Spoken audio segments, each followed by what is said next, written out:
Something so crude can be graced with a splatter of beauty.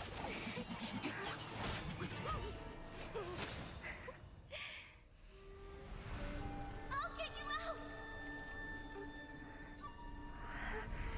You finally come to me, Hanabi-sama! This madness ends now!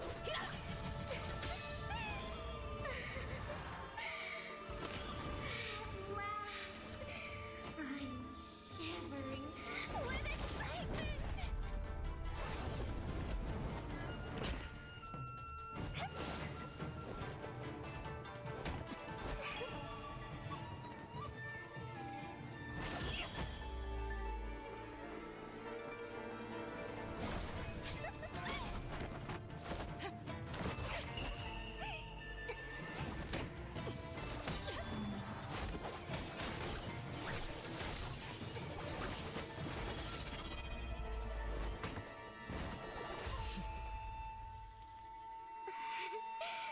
Such killing intent.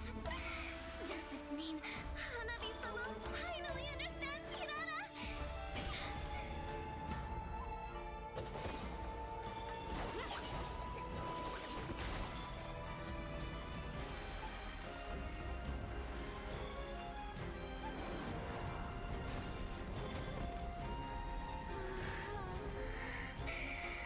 So warm.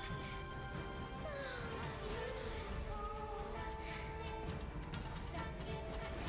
We can finally embrace eternity in hell. Just the two of us. Allow me to release your eternal bloom.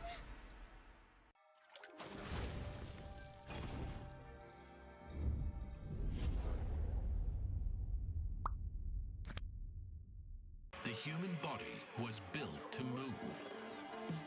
Not trapped at a desk in one singular posture for 12 hours a day. It's time your chair evolved. This is Secret Lab Titan Evo.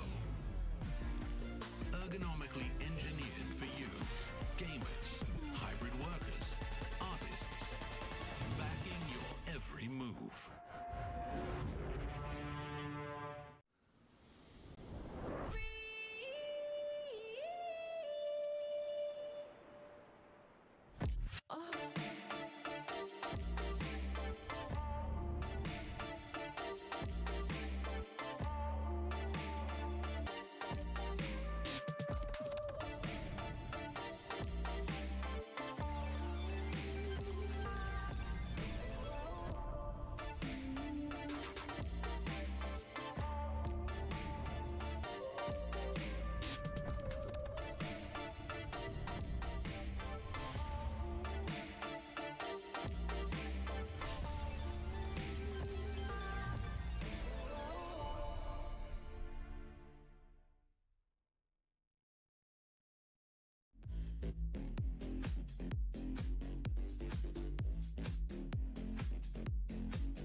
good can be graced with a splatter of beauty.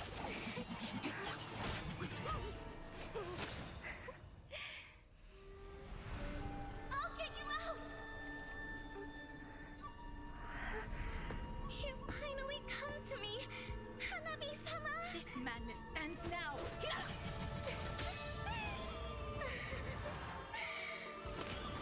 At last, I'm shivering with excitement!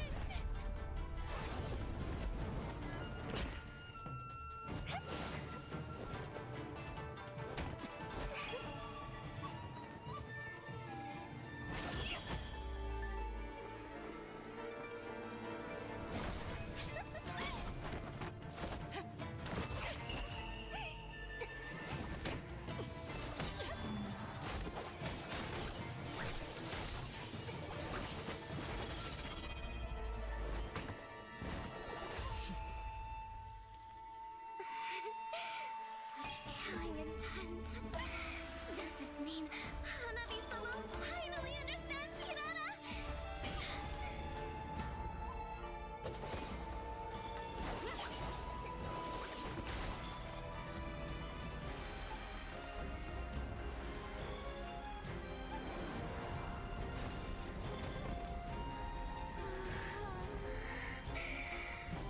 So warm.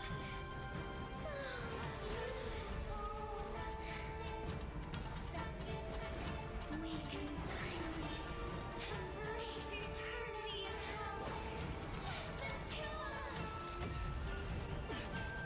Allow me to release your eternal bloom.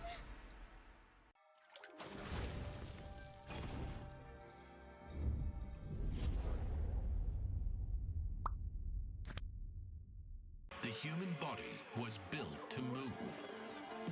Not trapped at a desk in one singular posture for 12 hours a day.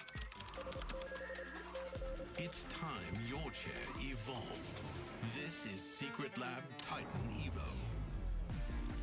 Ergonomically engineered for you, gamers, hybrid workers, artists, backing your every move.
something so crude can be graced with a splatter of beauty.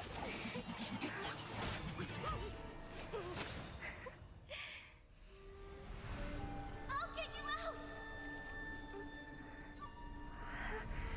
You finally come to me, Hanabi-sama! This madness ends now!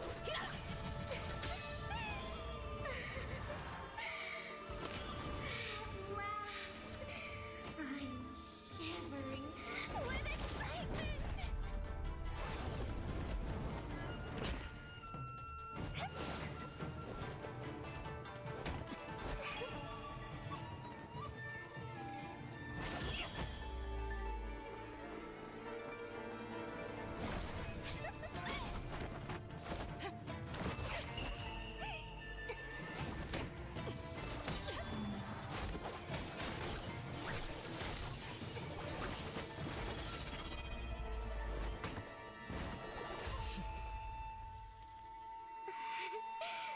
Such killing intent. Does this mean Hanabi-sama finally understands Hinata?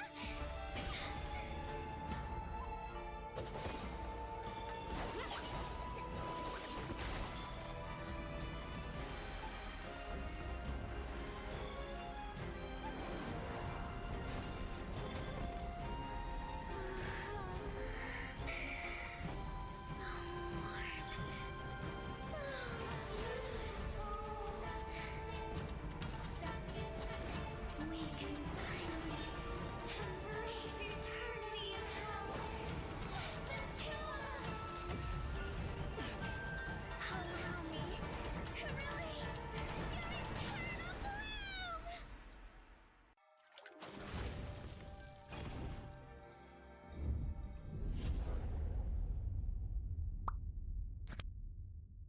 The human body was built to move. Not trapped at a desk in one singular posture for 12 hours a day. It's time your chair evolved. This is Secret Lab Titan Evo. Ergonomically engineered for you, gamers, hybrid workers, artists, backing your every move.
in crimson splendor. Even something so crude can be graced with a splatter of beauty.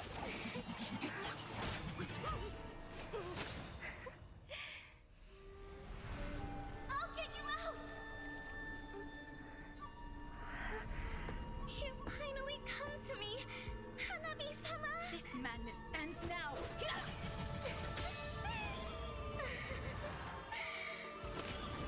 At last, I'm shivering with excitement!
All right, ladies and gentlemen, welcome back once again. And we are back in for 2026 Asian Games. And of course, here we have for Mobile Legends Bang Bang Qualifiers. My name is Abstract. With me here is Moment. We're going to be looking at the game that is most looking forward to. This is a game that's super close to my heart here as Team Myanmar are going up against Team Malaysia. And yeah, if you guys didn't know, I'm from Singapore, yes. Tell me more. But I'm originally from Myanmar. Oh, yes, Mr. Mo Saong. Yes, exactly. So I am very keen to see my boys do well here, especially at the Asian Games qualifier. So, well, we already have that similar seed spots going up against Team Malaysia, and going up against Team Malaysia is Team Myanmar, right? Both teams, I would say, they would have similar levels of experience. And meanwhile, for the side of Team Myanmar, they've been playing together as five for a very long time. As five. Okay, so definitely when it comes down to going up against Team Malaysia, technically speaking, they do have a little bit of advantage. Because remember, when it comes down to Team Malaysia, we do have a little bit of nice mix coming in from them. 3 of them from Team Ray, 1 of them from BTR, and 1 of them from Monster Vicious. So a little bit of mixture here and there. It's fair to say that when it comes down to Team Myanmar, they might have a little bit more chemistry than Team Malaysia. Yeah, and this is a revenge match, right? Where I would say, like, during, okay, not M7, maybe M6, right? M6, yeah, okay. When we first introduced the Swiss brackets, we were able to go up against Team Malaysia at that time, which was SRG, and yeah, that was a bit of a tiffle, and we did take them out for that Swiss bracket, but they eventually made it through, and they took us back out during the playoffs. That's so sad. You know, the very fact that that Team Myanmar at one point in time definitely looked to be a very strong team, a force to be reckoned with. And of course, coming in here for the Asian Games, I'm pretty sure that they will do the same thing and make some of these teams really just shiver in their boots. Yeah, definitely. I'm just hoping that right now they are only 1 match down, right? I believe they played against Team Cambodia. They lost to them 2-1. Now going up against Team Malaysia as well. And Team Malaysia with a chip on their shoulder as well. But they went against one of the best, which is Team Philippines. And that's what I'm so scared about. When you go up against Team Philippines, you're going up against a solid wall of just star-studded lineup of Team Philippines, right? And that experience, well, it can either temper you for the better or for the worse. So honestly, at this point in time, we kind of want to see how Myanmar would do, right? Would they kind of crack under pressure, or would they be reinforced at this point in time? I do hope that they will be able to, you know, kind of learn quite a bit from the entirety of this tournament and see how far they can eventually make it through.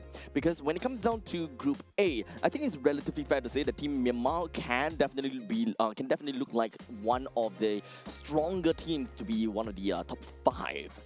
Yeah, and so far, now we see standings here for Group A. We did see them having Team Indonesia at the top and Team Philippines as well. But right now, Team Laos will be moving up in that bracket with a 1-0 victory right now. So now, they are secured that top 5 as we go into that day 2 as well. Team Malaysia and Team Myanmar. Right now, they will be playing for that 5th slot as well. Of course, they won't potentially get it here. They still have a lot more matches to play. This is only their 2nd match of these group stages. Now, I do want to take this moment to kind of take a look into this stage, because I do believe from what I've heard is that we do have all of these information are correct, except for, I believe, Team Laos. So do have a bit of a change for that, but we will come back to that in a bit later on. But regardless, once we have come to the end of, I believe, Group A, we'll give you guys a little bit more information as to how that bracket eventually looks like. Yeah, this is by far one of the most interesting brackets to see, the most number of teams, the most number of matches. But looking at the boys coming in from the side of Team Malaysia, we got Ilton on that gold lane, Akif on that roam role, Amar on that mid lane, Nazan on the jungle, and Raziv on the EXP lane as well. Yep, when it comes down to Team Malaysia, the only opponent that they have fought so far was going up against Team Philippines, which we managed to witness yesterday, which went in a 2-0 fashion in favor for Team Philippines.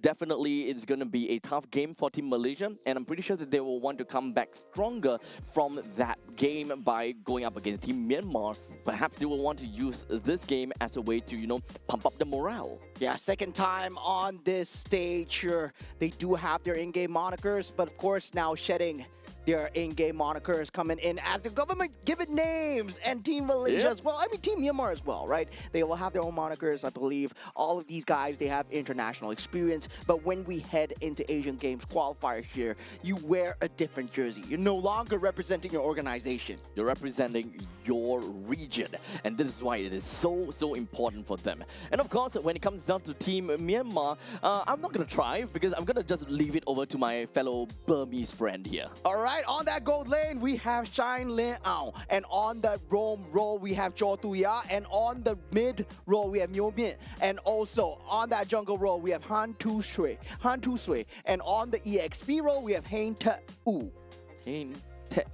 Yeah, so going by their in-game monikers, this is Sanji, Kai's, Han, Ying, and Blink. And these guys, Just say Sanji? yeah, not actual Sanji. The from other Sanji. The other Sanji. The Myanmar Sanji. Yeah, the Myanmar Sanji. Yeah, we did see a glimpse of him in an M7, right? Where they played for the qualifiers as well. But now we're gonna be seeing him on the international stage. Okay, so I'm super excited to see what these two teams have got in store for us, and especially when it comes down to Team Myanmar, they definitely do have got a lot of game in their experience, and as you mentioned before, they played as 5. Now, of course, whenever I take a look at Team Myanmar's game before, it definitely comes down to a lot of mechanical play coming in from them, and it really comes down to, at least from what I remember, they do have got a very general strategy where they love to play 4-4-1, whereby they always group up together as 4, and the jungler just goes completely on the other side of the map and always force tough decisions onto the opponents. Do you want to go for a jungler, or do you want to force that fight? Yeah, generally we're a region that loves the Ling, loves the Fanny. We do have a playstyle of the Harley as well, but now with the meta shifting towards also having that tank jungle available, that Boxia becomes more of a focus as well. And I believe this is a team that has shifted their focus as well. They've been starting to try and hybridize as well. And also for Team Malaysia, now how well do they mesh together given the experience that they had against Team Philippines yesterday? Okay, so without further ado, we're going to be jumping right in and take a look at which map is going to be selected of the randomizer. It is going to be Expanding Rivers. So taking a look at very mobile gold laners is definitely going to be one of the key of the game. Being able to join into some of these team fights early on, like even from the first turtle, can very much be expected, especially in this current meta. It does seem like we are seeing very aggressive plays right off the start. Yeah, definitely, and they do ban out the Fanny, Phovius, and the Arlet coming in from the side of Team Malaysia. Meanwhile, for the side of Team Myanmar, right, this leaves the Paquito in the pool with the Freya and the Glue being banned out. Now, they do ban out the two Sin, and it's pick your poison, right? Both the Marcel and the Paquito still available. So meanwhile, for Team Malaysia, they instant snap pick up the Paquito. Yep, I think that is without a question. Without a question, you would want to pick up a Paquito for yourself, as Team Malaysia is understandably a very aggressive team. And playing a Paquito or having a Paquito in their team composition, they can't help but be happier. Yeah, now going for the Claude and the Gourd here, right? Generally, we do see a roam to follow up with that Gourd, but picking up that Claude will be a priority here for the side of Team Myanmar. And while for the side of Team Malaysia, right? Having that Paquito, you really wanted to go for the Claude. That deny pick coming out from Team Myanmar would be very strong as well. Now, what kind of gold lane would you want to go for to match for the Claude? Picking up the Moskov here is actually not too bad of a choice, given that the Spear of Despair might be good, but they go for the Harif into the Claude with the Frederick. So, right off the bat, it does seem like we do have Team Malaysia that kind of want to play a little bit of the balance role. They do have very good damage from Paquito, while in the meantime, they want to control with a good amount of tempo coming in from the Fredrin itself. They do have got the mage as well as the roam that they would need to fill out, and eventually we'll get there. Well, Team Myanmar, in the other hand, they do pick up a Cho, so at least Cho and God can play for one another and go for pick-off. However, just the two of them is not enough. Yeah, now with the Atlas being banned out as well, I would say there is another potential roam that Team Malaysia can look at, which is the Kalea as well. And meanwhile, for the side of Team Myanmar, right, the Boxia is still available in that pool if they wish to go for it, but I don't see it synergizing extremely well. Of course, there's that single target on single target with that Mystic Gush available. That could be a possibility of an angle that they're looking at, and the Akai would have been a great pick, especially with the Gourd. With the juicing already taken out by the side of Team Myanmar, I think that being able to find a way to really lock down on the Gourd and the Claude is actually going to be super important. Well, a single ultimate that can stop them either or both of them is always going to be good. As such, the first hero that comes into my mind gotta have to be Zetian for Team Malaysia to pick up. As long as you see the Mystic Gush or the moment that you see that Blazing Duet, it feels as though the Zetian's Fury of the Phoenix comes in very naturally. Yeah, great ban. I did not see that coming. That Kalea still available in that pool. Now, picking up that Suyo, that mid lane is not yet going to be revealed for the side of Team Myanmar. And for the side of Team Malaysia, right? They have their pick up the mid lane. If they want to go for the Eve, they want to go for the Lilia, they can actually pick that up as well. Now, meanwhile, for the side Team Myanmar, they're lacking an EXP lane. Yep.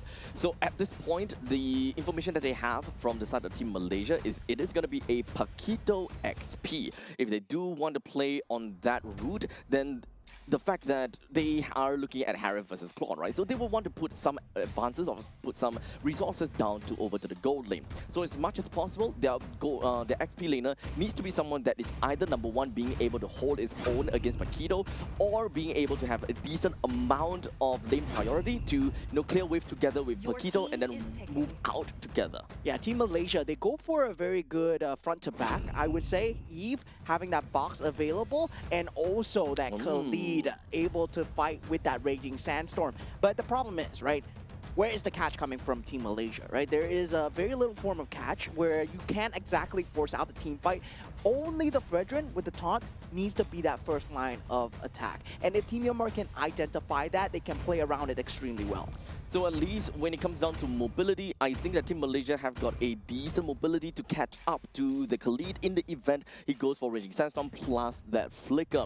A little bit slow from Yi, but at least his box is relatively huge for him to be able to help out with a follow-up on top of that Khalid. And of course, Razif playing as the Paquito, we mostly want to see more of a bushwhack play and be very sly and assassin style going on. Yeah, definitely.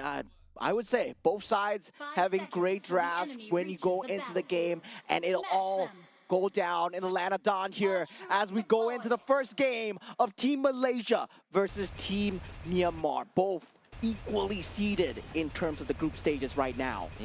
So now we are looking at Malaysia as well as Myanmar. They're going to be starting off at the southeastern part of the map, and they will eventually end off at the northwestern part, which is going to be the XP lane. Now, understandably, between the Edith as well as the Paquito, at all the way until level 4, they can be relatively equal. However, Edith will have a problem in terms of sustainability, because when it comes to Paquito, he does have a jab that gives him the shields, while for Edith, he doesn't really quite have that kind of regenerated power.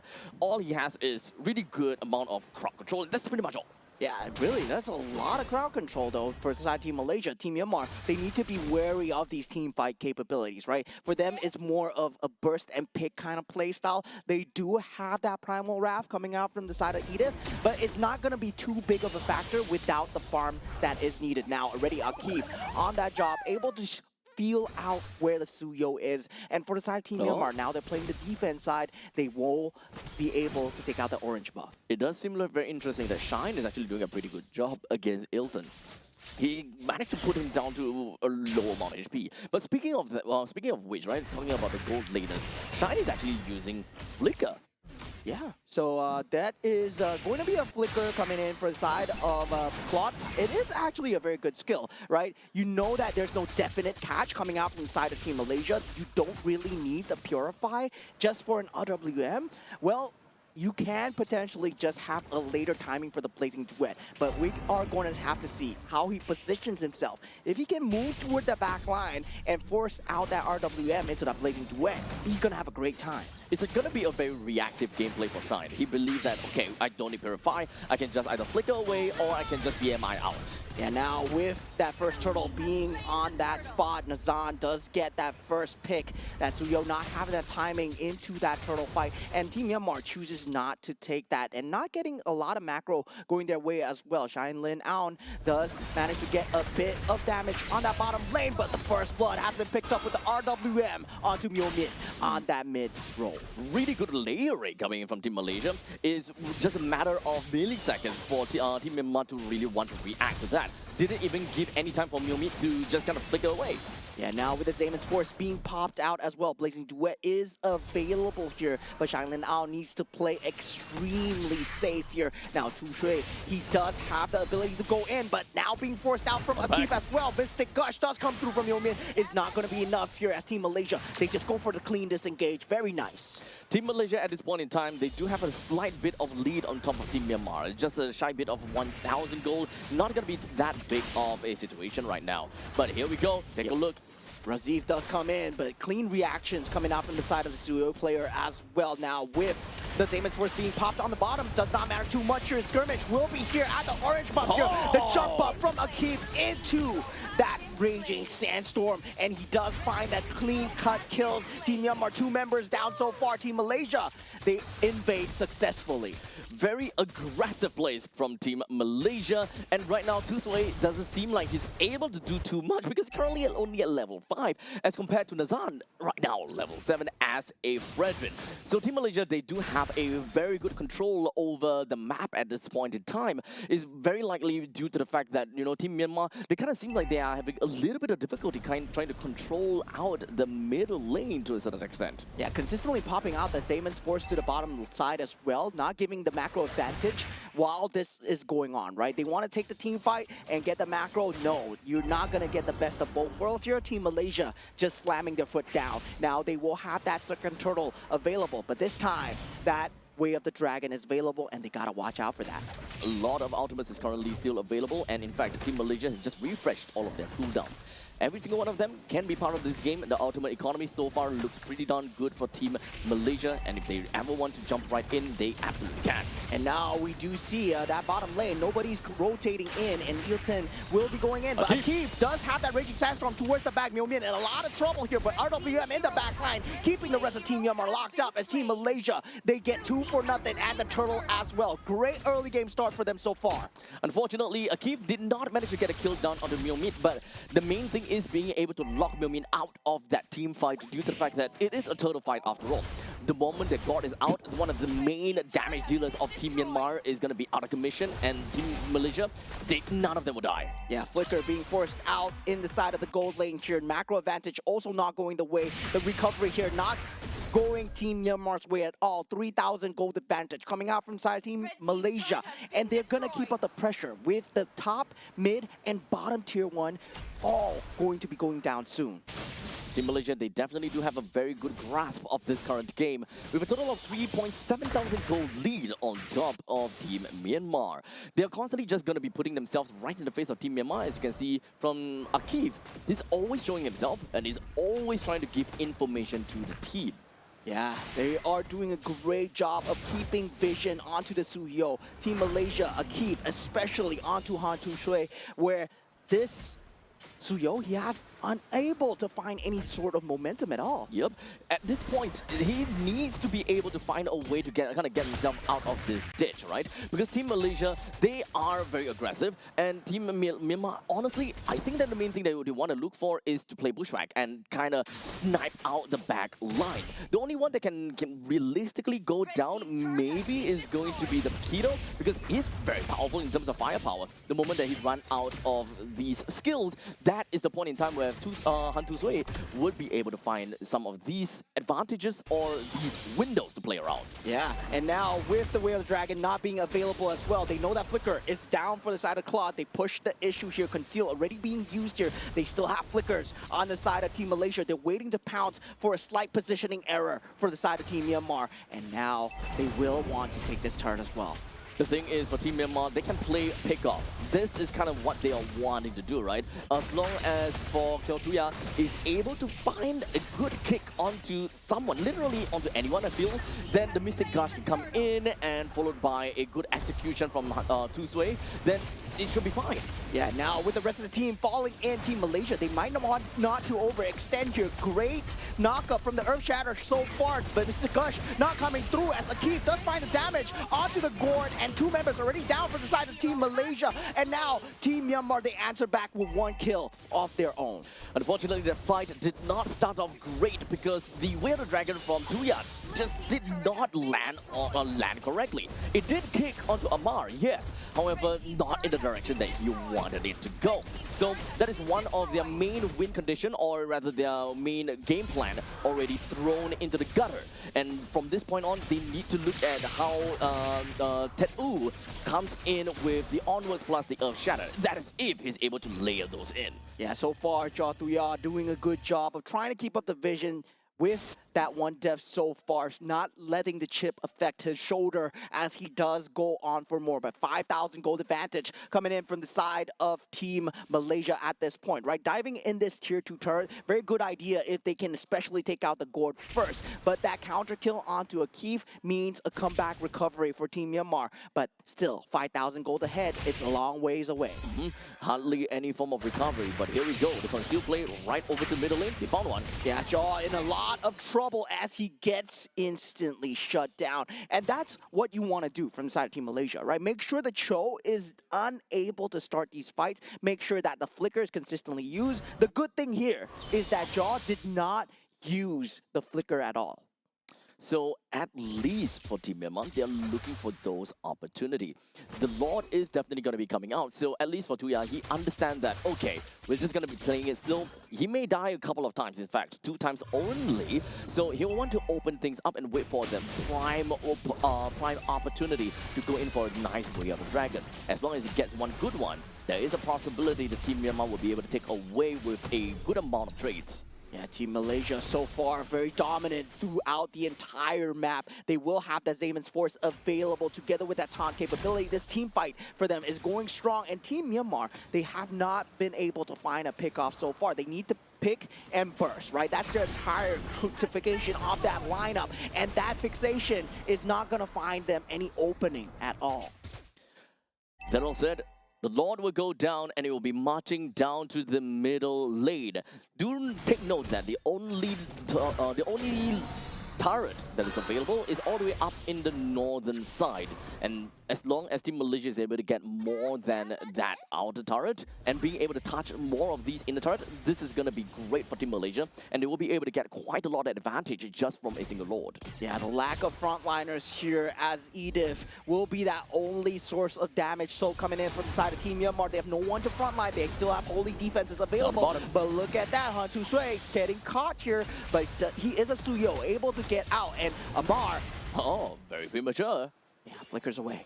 Yep, but at least that is going to save his life a little bit, I suppose. However, might not exactly be too necessary, but it's okay. Since Team Malaysia, they are already pretty far ahead. They will want to look for a window of opportunity to eventually run right in. RWM with the Raging Sandstorm. Akeem unable to find the opening so far. Now Team Myanmar, they are able to defend this for now as long as they can keep their members alive. And they are able to hold on for now. Shinlin Ao going aggressive. Oh! He does have the BMI away. Is he able to pop it? He does. And this is the power of the Claude. Oh my, oh my. Initially, it kind of seemed as though Myanmar has a lot of problems trying to reach in over to the masses from the side of Team Malaysia. Just because of the RWM, it creates so much space between Malaysia and Myanmar, which even to this point in time, Han Tu Sui don't have a way to go right in. The moment he goes in, he's going to come out with half HP and he didn't even get to touch anyone. As such, that initiation coming in from Shine, he's just trying out his luck, it does seem. It is understandably a very risky play, but it does deal more than enough damage over to Ilton, and that is also a very good initiation over to the side of Myomin to just finish him off with a Mystic Gush. Yeah, that's survival coming out, right? Using that flicker, just popping in. That 50-50 was taken from the side of Team Myanmar, and I gotta say, that really made a change in the game. Right now, he has the Holy Trinity. Now Team Malaysia, they have to respect the fact that the damage will start to poke through. So right now, Team Myanmar, they're very much behind with about 5,000 gold behind. They don't have a lot of ways that they will be able to open up the map or perhaps even get some farm for themselves, as the lanes are currently frozen in the middle ground from the top and the bottom. The middle lane is more or less in the same direction. So Team Malaysia, they're holding out the lanes pretty effectively, waiting until the right time where the Lord eventually spawns. Team Myanmar would have nothing else to do but to group up together, look for a way to completely take control of one part of the river in order to give more farm over to Shine. Yeah, the good news is no inhibitor turrets down from the side of Team Myanmar, and they can potentially turtle this through, right? Their split push capability is still very strong, but Team Malaysia very good at taking these objectives. Team Myanmar will have to fight for this Lord here, especially if they want to keep a grasp on that inhibitor turret. Now they are falling in. The Lord dance will be initiated here. Ilton doing his best to clear out the creep waves. The creep prio at the bottom side, not looking in Team Myanmar's favor at all. Just a quick dance around. For Team Myanmar, the main thing that they want to do is to try to reset this Lord as much as possible, while giving the opportunity for Shine to push in the middle lane and the top lane whenever there are any creep waves that are incoming. However, take a look at the Cho, who's looking for something. Jatuya not unable to find anything now. The creep wave slowly but surely pushing in. A slow push mounting at the bottom side. Team Malaysia, they're playing this macro extremely well, and also with a key being there on the job. This would put Shailin out onto creep defending duty, and now they know that they're the 4 and 5. Team Malaysia, they want to force it out right now, and they go for the Lord Rush. Now we do see Han Tu Shui. He's trying to go into that retreat battle. Now with that forwards, he's not able to get anyone, but Amar does go down. There will be no RWM this fight. This is looking good for the side of Team Myanmar, and Shine is here as well in the back line, and Myomin, he does get the damage through, and the Lord goes the way of Team Myanmar, and now all 5 members as well as Team Malaysia goes down through a triple kill. That open play coming from Tech just went straight in with a flicker followed by an onward. That gave a pretty amazing start coming in from for Tusui to just jump right in and being able to melt 2 of them at the same time. This rush down might actually be possible as long as they tank up the initial spot and allow the Ballista to stay alive, which they will. Team Myanmar get a clean 1-0 win, a lapse in concentration coming in for the side of Team Malaysia, and Team Myanmar, they strike. A single mistake, or I wouldn't say mistake, a single great play from Team Myanmar immediately led to all of that. And at that point in time, the moment that Tusui went straight in and being able to find 2 kills, that was the point in time he was able to get a nice snowball from that point in time, because there were no one that essentially is able to stop him. He did lose his life in the end of the day, but the main thing is being able to have a claw that still can rampage through the battlefield. Yeah, respecting the damage that needed to come out, right? During that point of time, that turtling, all that macro was for a reason. While all this was happening, you can see Tu Shui on that Suyo. He was trying to get the farm up on the Suyo, trying to get the damage through. Eventually, it came at the sacrifice of his own Edith, but it all worked out. It all worked out. To be fairly honest, Edith, the only job at that point in time is not about breaking out the phalanx or anything anymore. The point is to get an opening. The initiation is so important in order to pave a way for the team. Yeah, Mr. Shine Lin Aun, the man himself, 202,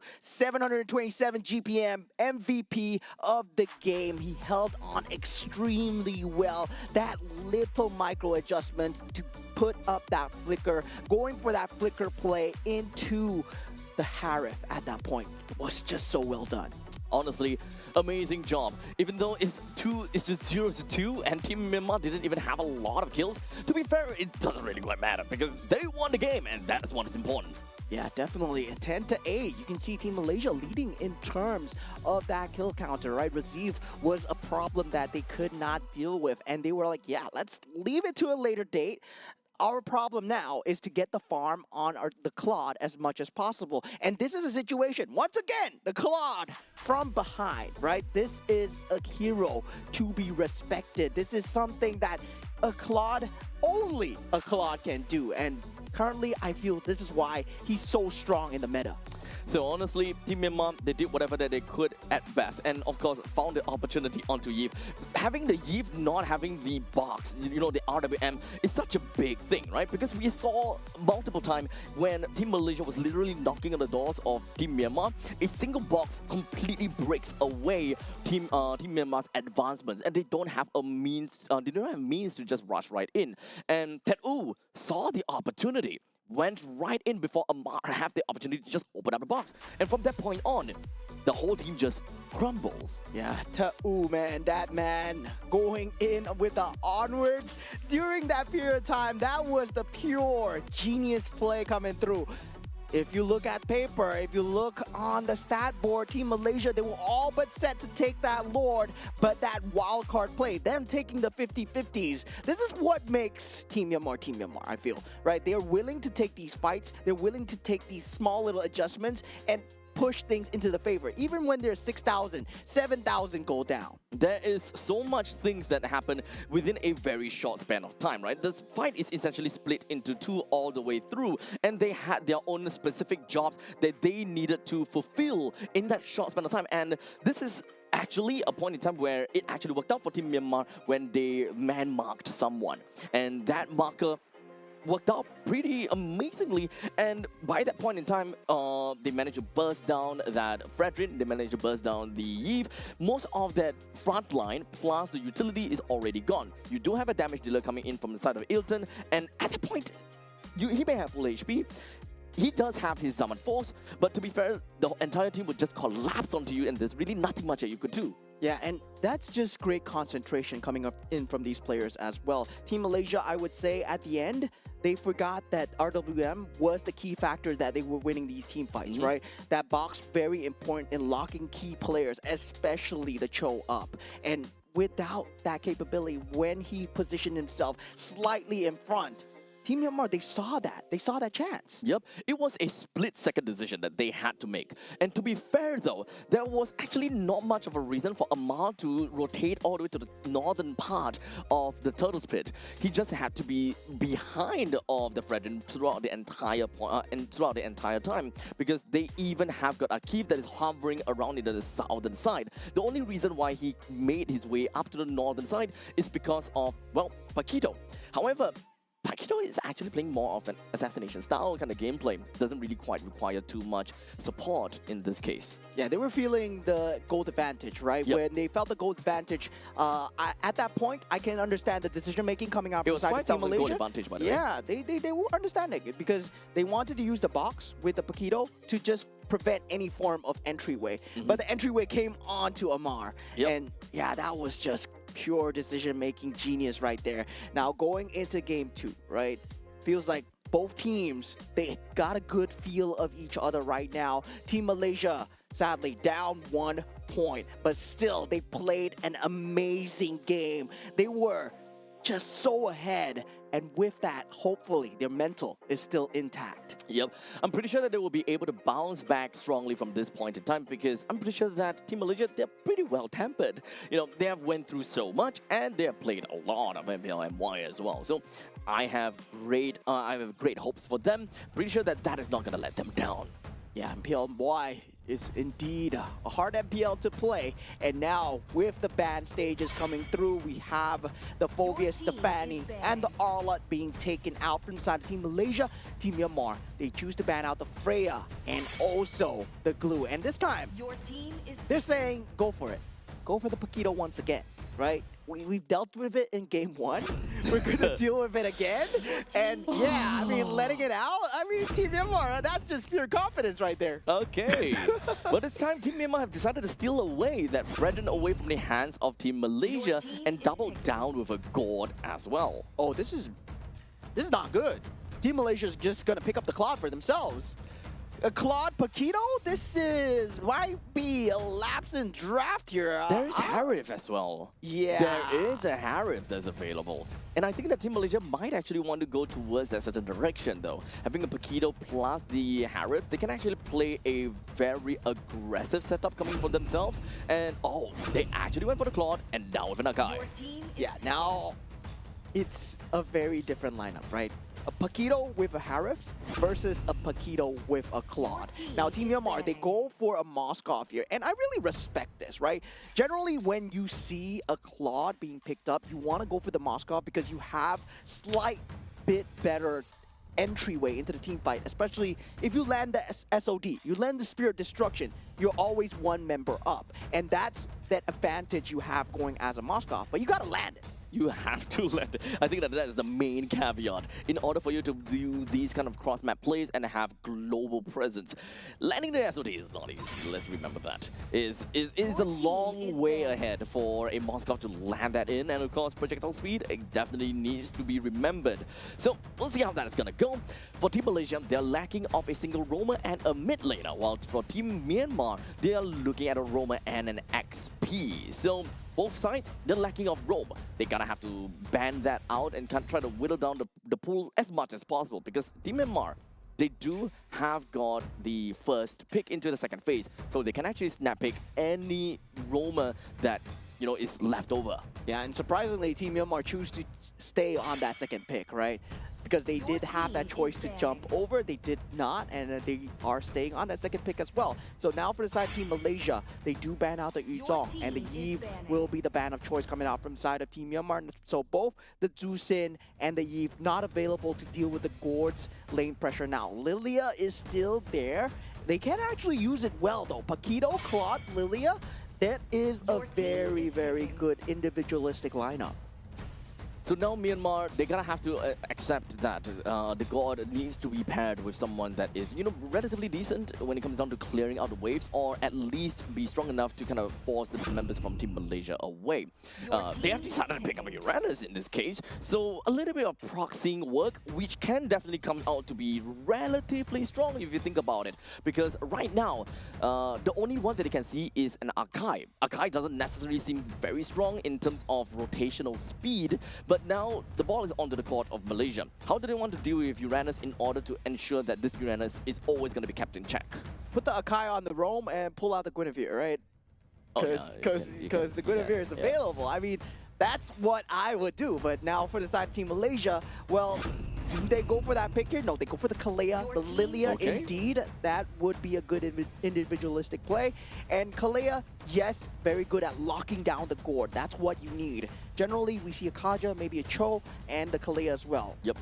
So the Kaleas, at least when it comes down to Kalea, she will be able to catch on to frontliners very effectively and allow Lilia to burst them down. And it can also work very well with Paquito. So Team Malaysia, they have got good ways to burst, make full use of these pick-off strategies. And in the event that anything doesn't go well, it will be an Akai that will be heavy spinning the death of the rest. Okay, we got a Hellcurt coming out from the side of Team Myanmar. It's been a long time since I've seen this boy. And yeah, well, I mean, they're feeling it, right? They went Moskov, Uranus, and also Hellcurt. This is what they're known for. I mean, well, I'm just going to look forward to this. How does this work against the Paquito and Claude, right? Because you're playing individualistic, you are playing solo, but once you take away that map vision, the ability to help your teammates, yes, it becomes disenchanted when you have that communication available because all the players are talking. This is not a ranked game, but in that competitive spirit where Hellcurt is still able to shut people down 1 versus 1, that's just a lot of damage. So just like that, we are going to be looking at that Hellcurt in the roam position, being a very annoying hero that can be a very good harasser as well. So looking at this, with a great power in the roam section, you generally will be able to find your ways into the side lanes very effectively and to kind of help out whoever that would be in need. This puts the goal lane for the side of Team Malaysia in a really tough spot as the Claude, because you constantly have to look out. Is there going to be a health cut here? Oh my god, that was just so much damage. I have no idea what Myomian was doing standing beside there, and the flicker being used as well. Oh no, that's an early blunder. Yep, as I mentioned, Team Malaysia, they're not gonna find themselves in a demoralizing state. They will use that loss as a lesson.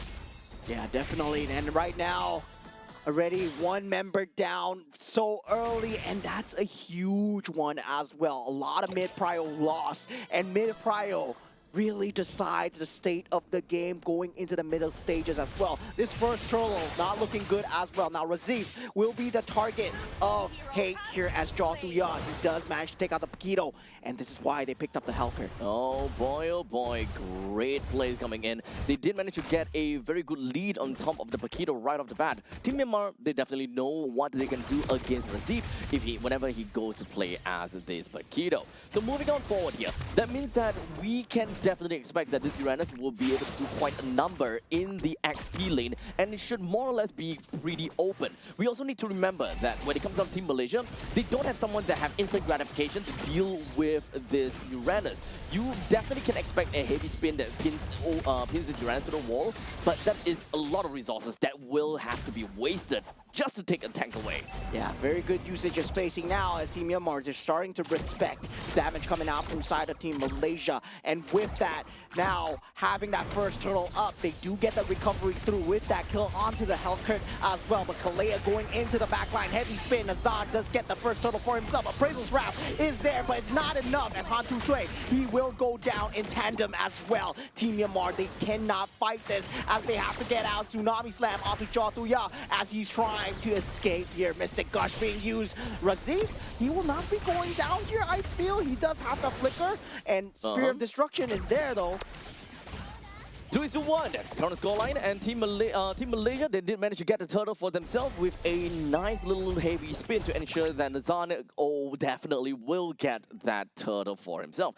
So from this point onwards, Team Malaysia, they do want to kind of take a look into their own win condition, and that is to play towards tempo, and also when it comes down to pick off. Who is going to be the main contest, or who is going to be the main victim when it comes down to that? Yeah, so far, very good vision game coming out from the side of Uranus, where you're able to feel out the rotates coming out from the side of Paquito. That's why Paquito hasn't been such a huge problem so far, and I believe Team Myanmar have done a great job of dealing with the Paquito as well in that first game. So definitely there's a reason why they leaked that pick through. Now, you can see that Wu is generally going to be at that spot where he wants to open up the XP lane as much as possible to kind of give information to the team. They already know that the Akai is down in the bottom lane, and it will take some time before he will eventually make it up to the top lane. So this is going to open up quite some opportunity for Tuya to find some ways to kind of play around with the top, especially since the turtle is eventually going to pop up in 30 seconds. If they do want to get any form of control or any form of control over the river lines, the time should be soon.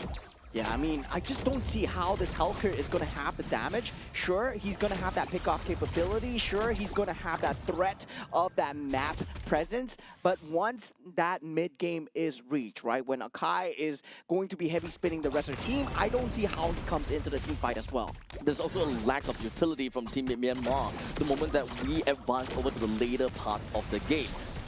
Now, ultimate being popped from side of Jaw Tuya.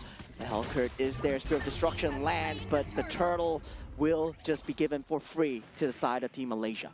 Now do note, even though we're looking at a Hellcut in the roam position, which can be very aggressive, however, we do have two heroes that are generally very greedy, that requires a lot of items in order to perform, that being the Moskov as well as the Uranus. So having the Hellcut really just allows Team Myanmar to breach themselves over to the later stages of the game. However, as you mentioned, the moment that we hit mid stages, this is when the team will have a very big drop in power, while Team Malaysia, they will have a massive raise in that due to the fact that they are a pick-off comp, having a Lilia onto their side, and Razif, they will go downtown. Yeah, traditional win conditions coming out inside of Team Malaysia. Very strong front to back here, but the proxy does come true from the Uranus all the way in that top side, already starting to begin his shenanigans here as both Oracles have been picked up from both sides as well. Now, they need to start to deal with the macro pressure that has been mounting up from side Team Myanmar. If they do get the farm through, if they put themselves on the even footing, this Hellcurt is going to become a problem. The bottom lane tier 1 turret seems like it's about to go down, and Team Myanmar unfortunately will not be able to answer for that. Team Myanmar, one of the main problems is also when it comes down to initiation and execution. You don't really have a way to keep Team Malaysia in place, as you can't just hold them down right there. You need to slowly play around, you gotta feel it out a little bit, and technically speaking, harass the opponents. And this is where Tet-U comes into play. Yeah, the Kalea is also there for the side of Team Malaysia as well, right? So Tet-U with that just vision game, Razif will be having a hard time. Now going in on the Hellcurt as well, but that's not enough damage, man. You don't have enough farm. Blade of Hephaestus is being picked up, but yeah, it's not gonna be enough. Yep, all they want to do is be pretty much just harass Razif as much as possible. But with the help of the Hellcurt, they could actually potentially bring down the T1 turret, which was something that they really wanted to rush down. Because there is, of course, some sort of timer that they will want to reach out for when it comes down to Suya. Yeah, now just putting a lot of utility onto Tet-U, and this is exactly what Team Myanmar want. As you fall into that Mystic Gush, Myomin takes out the Kalea at this point. Now with that heavy spin, Razif just takes out the turtle, but SOD is there, not able to jump in, but Tet-U still being a menace. The SOD managed to land, but unfortunately that was not a fight for them to win. They will want to play a little bit more on the macro ground as he's all the way down in the bottom lane, being able to take the T1 turret. However, Malaysia, they were responding kind and will do the exact same thing by taking down the T1 turret up to the top lane. Right now, the big change will happen very soon, and that is the middle lane contest. Whichever team that is able to secure the middle lane for themselves first by taking down the T1 turret essentially will be able to win in, the early parts of the mid stages of the game because of their control in the opponent's jungle. Yeah, this is where Team Malaysia starts to group up, and with that Mystic Gush, not able to catch onto Nazan. Mystic spin, heavy spin, pin onto the wall. Tan Su Shui does go down. SOD is there, but Razif already dealing unfathomable amounts of damage. Does seem like Team Myanmar is the one that have their back against the wall. Team Malaysia, they are still very strong ahead and very strong-willed. They bring down the middle lane T1 turret indeed. While in the meantime, what we wanted to see from Shine was to go in with that SOD, but he did not. He decided to try to split push down in the top lane. However, that was completely dispelled because we got Razif going up top. Yeah, and the problem is still there, right? The Claude Paquito that Team Malaysia, they managed to get for themselves. This is not exactly a combo that you want to give away. Now that macro pressure is starting to mount, and now 4,000 gold ahead is Team Malaysia, but they aren't supposed to be ahead. That's the thing. Now, there's other thing that we need to look out for is the power spike that we are talking about in the mid stages of the game. And this is where Amar and Razif will start to pop up. Amar has just picked up the Blood Wings for herself, which makes things so much more difficult for the members of Myanmar to harass her. Right now, the only one that can realistically harass is going to be Tet-U. We talked about that, and it's constantly just going to be in their face time and time again with the disc just spinning around.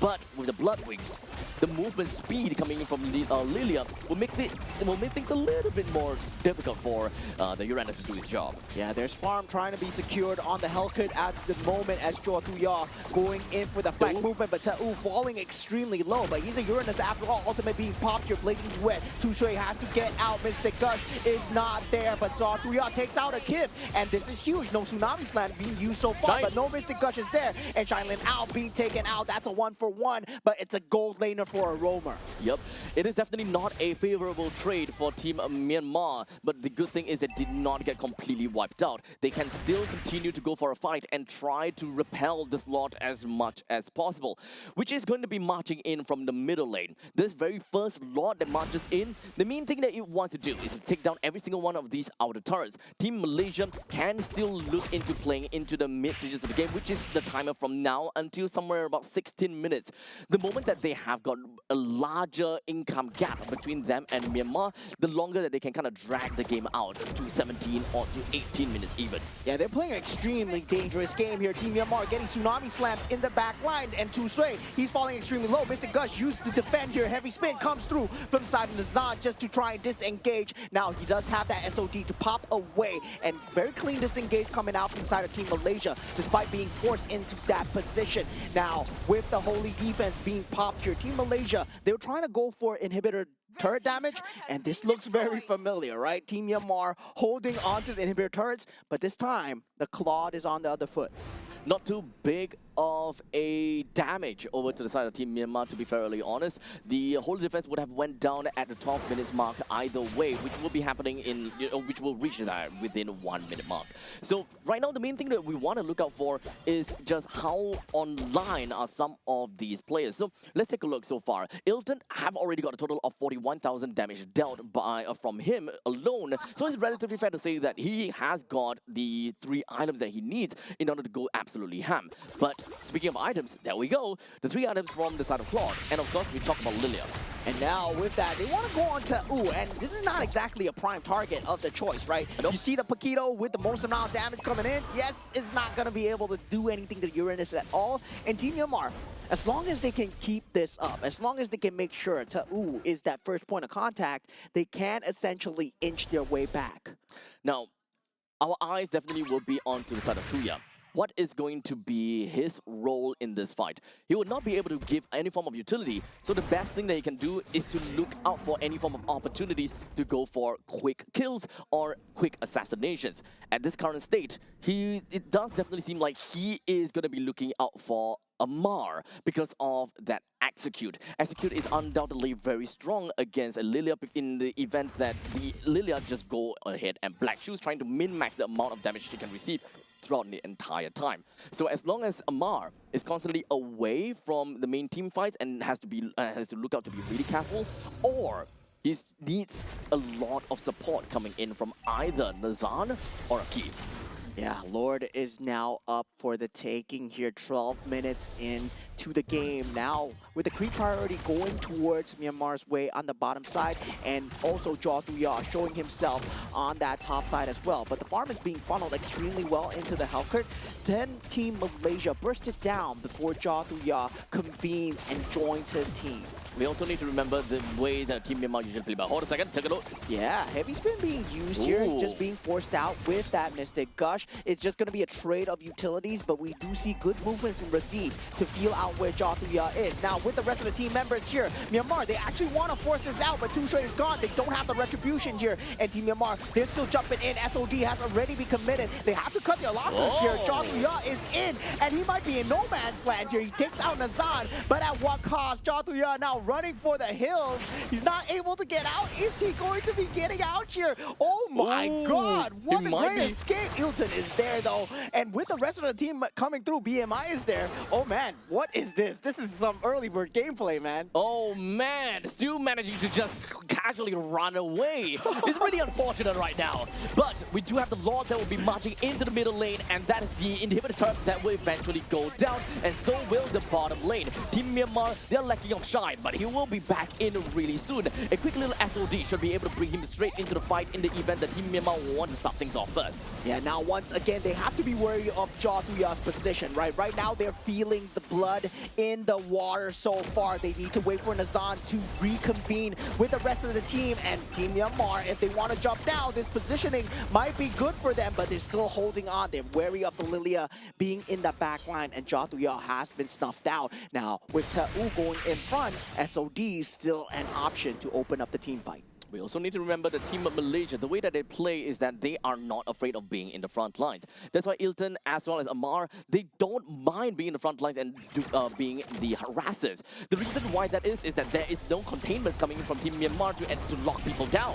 Now, with that heavy spin being used, Ta'u is able to get out so far. Now, with the Mystic Gush gone as well, Flying Cloud Mechanic is there. They are coming in. SOD as well, jumping in with the Spear of Despair. Akif will be locked down here. They don't have the heavy spin to disengage her. And now, with that, Team Myanmar, they secure one for themselves. A small little victory for them.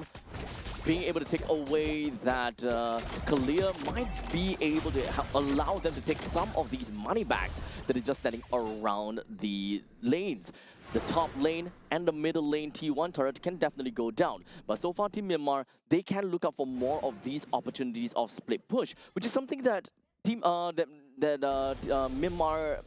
meta usually like to play. Normally, with an assassin or someone that have a lot of movement speed, would just split push alone and leave all the other 4 members on the opposite side of the map, which we have mentioned before. This is something that you will always want to take a look at and be reminded of, that Nagoya, he can come in at any point in time. Yeah, this guy, man, this guy, he made the great escape so far. I would say losing all inhibitor turrets in the process, but still holding on to the game, right? The map pressure that he provides alone, you need to think about the back every single time you're pushing forward as Team Malaysia. So this is why they can't exactly go for the base rush, because their backwards is always exposed. Now with the Lord up though, I don't think that Team Myanmar will be able to control this Lord, however, though. It is always going to be a 4v5 because the Hellcat will always need to take some time before he reaches the main fight. Well, in the meantime, this is all about juggling, and this is all about the macro game. As long as a team of Malaysia realizes and sees that, hey, Hellcat is all the way to the top, there could be a possibility that they would want to be able to jump into a fight. They don't have a composition that can burst down the Lord, though,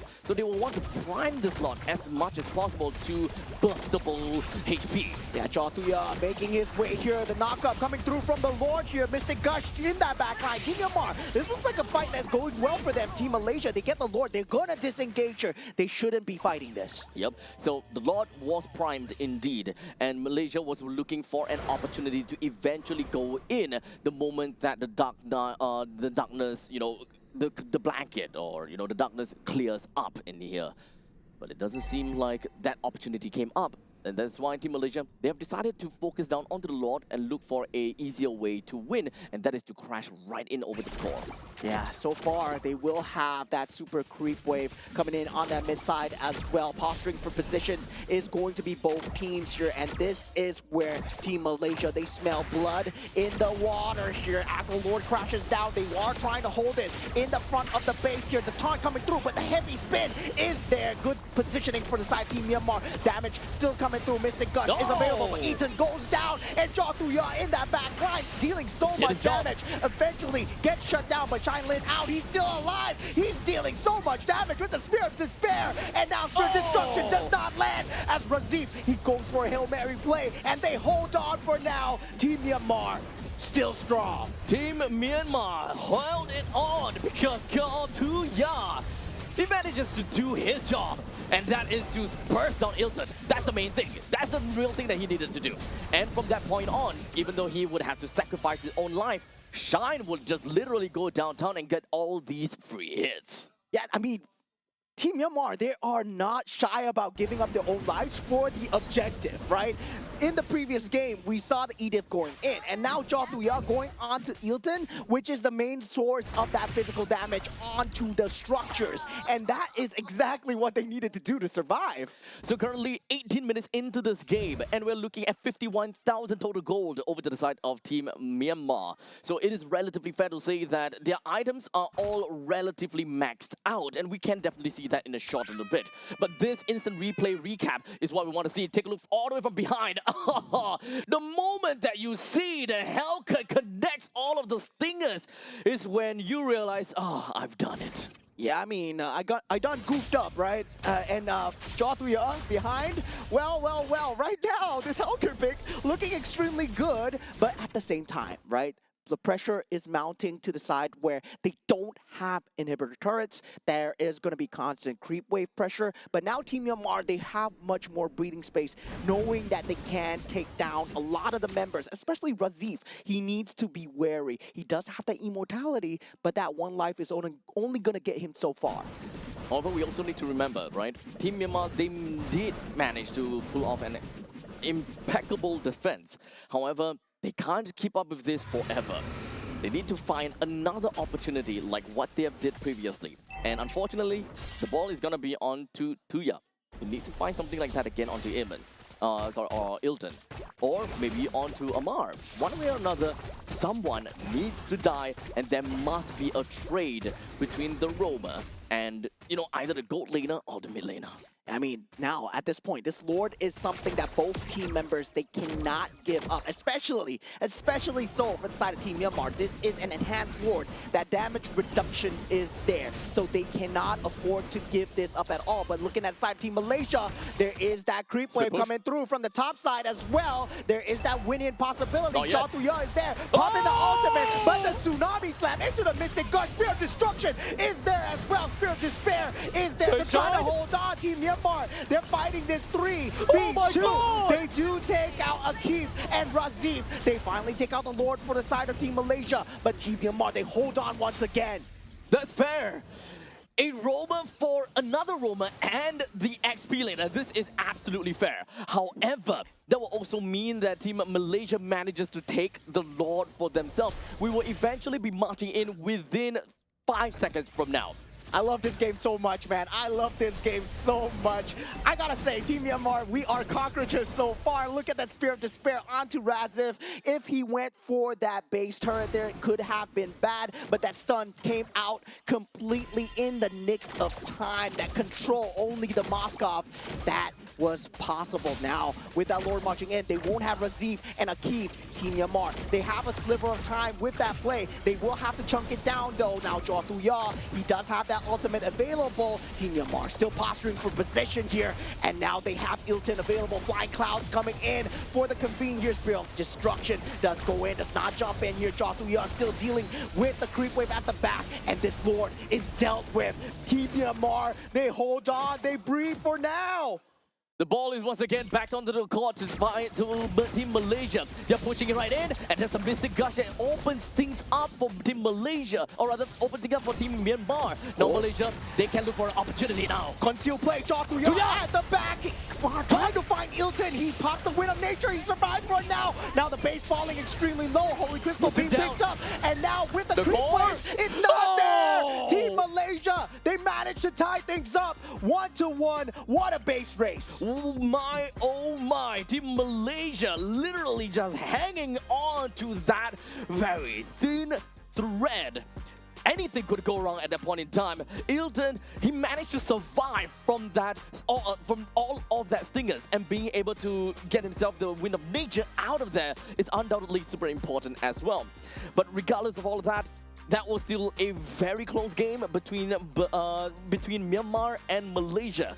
We're going to game number 3, baby. Yeah, I mean, if you kill me once, shame on me. But if you kill me twice, if you kill me once, shame on you. But if you kill me twice, shame on me, right? Yep. Ilton with a very good itemization swap towards that rose gold. Then afterwards, building that Wind of Nature as well, just to deal with that Hellcurt.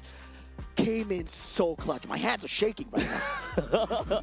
Well, in the end of the day, it is going to be crowning the MVP over to Amar with 2 kills, 0 death, and 8 assists. It's really unfortunate for Blink that he was not able to do anything towards this Lilia, even picking up that execute to hope to be able to take her down. But alas, this Lilia was still a little bit too slippery. Yeah, I gotta say, Amar 208, that first blood is a first blood that should not have happened, right? Given the fact that if you rewind that first blood away, that could have been a very different game, especially looking at the Hellcurt that was available. And Amar bought them that space. He bought them at least 3 minutes of breathing space in that early game alone, and that could have led to Team Myanmar winning as well. To be fair, at one point in time when there was just 3 members from Team Malaysia just tagging along with the Lord, it really seemed as though that Team Myanmar could have dove onto Malaysia in order to kind of repel them further away or try to cycle the members there. But I think that at that point in time, they really need to consider that this is a 22-minute game. This is a well-evolved Lord, and we need to realistically be able to deal with this masses of creep wave and the Lord. So the number 1 priority for them is to not to cycle the opponents, but to deal with the Lord first. But however, they were hoping to be able to kill the Lord fast and then cycle. Yeah, but they did it. It took a little bit too long, right, for the Lord to go down. So by the time that the Lord went down, every single one of the members from Team Malaysia got together already, and the cycling, unfortunately, would not be able to come into play. It became a full 5v5. I think they were trying to go for something out of the ordinary in terms of that team fight, where they were waiting for Jaw Tuya to get that connection, right? That convene from the back line. And they already dealt with that Evolve Lord. It was already gone. It was the next creep wave that was coming through, and they could have dealt with that creep wave as well. The bottom lane was settled. All that was left at the top and that mid wave as well. So Team Malaysia essentially made it work with just 2, and that immortality buy together with that Winter Nature, I think that's that little justification, that little modification that really came through for the side Team Malaysia. So in the end of the day, this is the result that we have. 1:1. And boy, we're going down to a BO1. Literally down the wire. Anything could happen right now. And both games were relatively close for Myanmar to a certain extent, right? Game number 1, it was Team Myanmar that was on the back foot the entire time. They had one good fight, and they just rushed it down in the middle lane. That was just unfortunate for Team Malaysia. We gotta have to agree to that. Game number 2, Team Malaysia did whatever that they can. They tried to get themselves a decent amount of lead, and they always have to keep a lookout for a random Hellcat. It worked out once, it worked out twice. However, finally, the Lord was just too much for them to handle. Yeah, definitely just having that a bit of the space, right, in that base where Team Malaysia was able to take up so much space. And I feel that if they took that fight a bit outside of their base, as you said, could have ended differently as well. And we were at a point in time where items didn't matter. Draft, it's all out the window, right? It's all about the full execution. Everybody is playing with the vibes, the execution, and also the decision making. And this is really top level MLBB when it comes down to these team fights alone. You see any lesser Claude would have perished right there. But Eelton, well, first time, okay. That's on me. That's on you. That's on you. Yep. But second time, it's not going to happen again. He did not crack under pressure. That's the main thing. Lolil, or rather Eelton, he made a very good play and ensured that, it will not happen again. Rest assured to his team, they can still continue to go on. They know that the lifeline is undoubtedly onto the Claude. That Blazing Duet and of course the passive auto attacks coming in from Claude makes a huge chunk of damage. After that, it will be on Amar that is playing as onto the Lilia. Lilia, MVP, 2 kills, 0 death. To be honest, it could just keep on going over for days and just keep on getting those glooms out over and over again.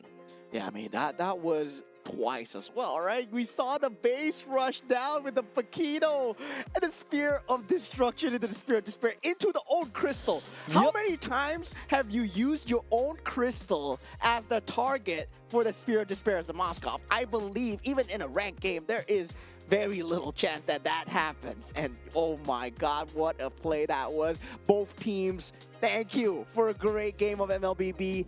But one of you guys are going to have to lose here as we head on into the game number 3. Now, all drafts out the table. Game 1, Game 2, didn't matter.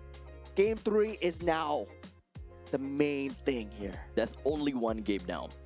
Between these two, which region will be the one that comes up on top of all of these? We've had very different, very different form of drafting, very different forms of playing, when of course very different heroes, being a Hellcat coming in, being signature and all. So what is going to be Malaysia's idea here? Technically speaking, game number 1 worked out great for them. They just made one single mistake. So technically speaking, do they have to fix anything? That's kind of the question. What kind of things do they do wrong? Can they continue with the way that they have been constantly playing in order for them to get this game 3 in the bag? Yeah, I would say, all right, just don't give the Paquito and the Claude.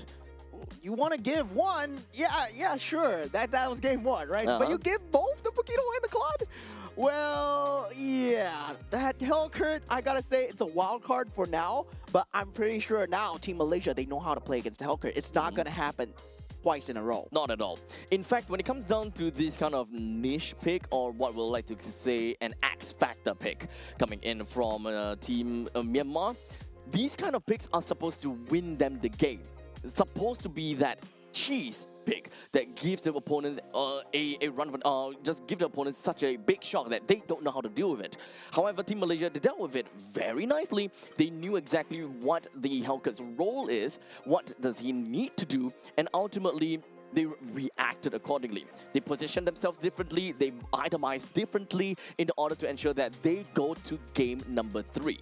Yeah, going into game number 3 as well, I don't know whether sides are going to swap once again, because I believe for the side of the second game, right, where Team Myanmar, I believe they chose to stay on that They second. chose to, Yeah, yes. so now the onus is on Team Malaysia, right? Will they want to be that first pick or that first ban?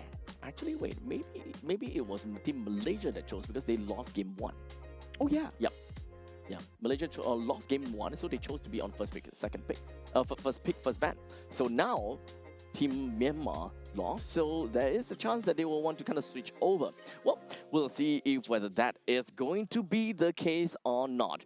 First things first, we gotta take a look at the map, and it is going to be dangerous grass. Hey, okay, sounds good. No, not gonna happen again. I would love to see it again. I would love it. I would love to see another 20-minute Hellcat game. But now with the sides being swapped here, Fanny being banned out, Glue and Kalea. Now that respect coming through from the side of Team Myanmar, right? Kalea, I would say, like, it doesn't get enough respect. Kalea is so good in terms of just forcing out these team fights. Of course, not the factor why they won, but definitely a lot of building moments there for the side of Team Malaysia. Now the Paquito being banned out for the side of Team Malaysia. For the first time here, we won't get the Paquito in the game. Now that Marcel, what both teams have been ignoring, right? Yep. The ugly elephant in the building. Not exactly ugly, but, you know. How dare you? It is what it is. It is what it is. Okay, so now we are looking at a Freya that is still unbanned. We haven't seen Freya. In fact, I think that Baxia hasn't been banned as well and not picked too. Yeah. So Okay. Guinevere will be the ban of choice here. Team Malaysia, they can think about just banning out the Freya, banning out the they should. Marcel. I think giving away the Marcel at this point in time is pretty okay. I'm pretty sure that these teams are pretty well equipped to deal with a Marcel. But when it comes down to dealing with a Freya, it's a lot more annoying to deal with when there is so much firepower coming out from one person. Yeah, definitely. In terms of just both alone, I would still say I would prefer to deal with a Freya than Marcel. I don't know. Okay, so even Freya and Marcel, you will still prefer to deal with a Freya. Yeah. Freya and a Paquito, you'd rather deal with Freya. Freya. So basically, you're saying that Freya is not worth it. I think Freya not worth. Freya bad. No, Okay, just kidding. okay. I'm just kidding. No, here. I like those opinions, dude. But I do love it. It's more of which would you rather, right? Would you rather, Would you yeah. rather? Would you I rather? would not. I would best not deal with both. Okay. But, yeah, but if I had to deal with Your one, team right? is Now, picking. Team Myanmar, they open up with Zhu Xin here, Okay. right? And usually the answer is, of course, you want to go for the Eve as much as possible. Team Malaysia, they don't have exactly to pick the Eve right now. Whether or not they want to go for that Claude opener, yes, they do. Your team Claude is into picking. Frederick. Uh-oh. Well, Frederick hasn't exactly have a very good win rate, let's be honest here. Not at all, but maybe we'll be able to see something a little bit different being played by Nazan, possibly. But now, finally, the Boxer is coming into play, and Freya even. Okay, honestly, this 3 picks from Team Myanmar is kind of scary, dude. You're not gonna talk me out of this. Yeah, this is one of the scariest drafts that I've seen out from side Team Myanmar and Team Malaysia. In kind, right now, they have to go for the Eve, right? If they don't go for the Eve here, they're kind of shooting themselves into the foot about dealing with the Zhu Xin. At the same time, the Eve also good at dealing against the Freya. Does have some stopping power. Oh, man. Okay, so moving on from this point, the last pick coming in from Team Malaysia, what do we gonna expect from here? Okay, great. You gotta go for it. We gotta go for it. You gotta go for it. If it does get banned out, you're just not giving yourself a fair chance here. And also now for the side of Team Myanmar, well, now they can think about what's next, right? In terms of the Rome, the Kalia is already gone. The Cho is a possibility. The Arlot definitely needs to be banned out from the side of Team Myanmar because on that EXP lane, Fredrin, Arlot, that combo, definitely not something that you want to give. So now we are looking at Team Myanmar. They haven't yet have a Rome as well as a XP. No. Rome and a gold in this case. And in the side for Team Malaysia, they also do need a XP and a Rome in this case. Okay. Oh. What a respect ban, right? Primed. What a respect Primed. ban coming out from the side of Team Malaysia. Banning out that Hellcurt. Well, I wouldn't want to deal with Jothuya's Hellcurt either. To be Like, honest, at this point, nah, I don't want to do it. Next time, if I see a Burmese flag and a Hellcurt pick, I'm gonna start shaking. It's like, oh man, oh no, Oh, man. oh no, this man, he's watched the game. He watched the game, and now for that chip is also banned out for the side Team Malaysia as well. Now, for that Arlot, right? That is still available. That elephant in the room, Fredrin, Arlot, extremely good combo in terms of getting a team fight. Having the RW as well, able to disposition both that Boxia and the Freya. They will prioritize the Cho instead. But Khalid does sound good for Team Malaysia right now. They need someone that is able to open team fights right now.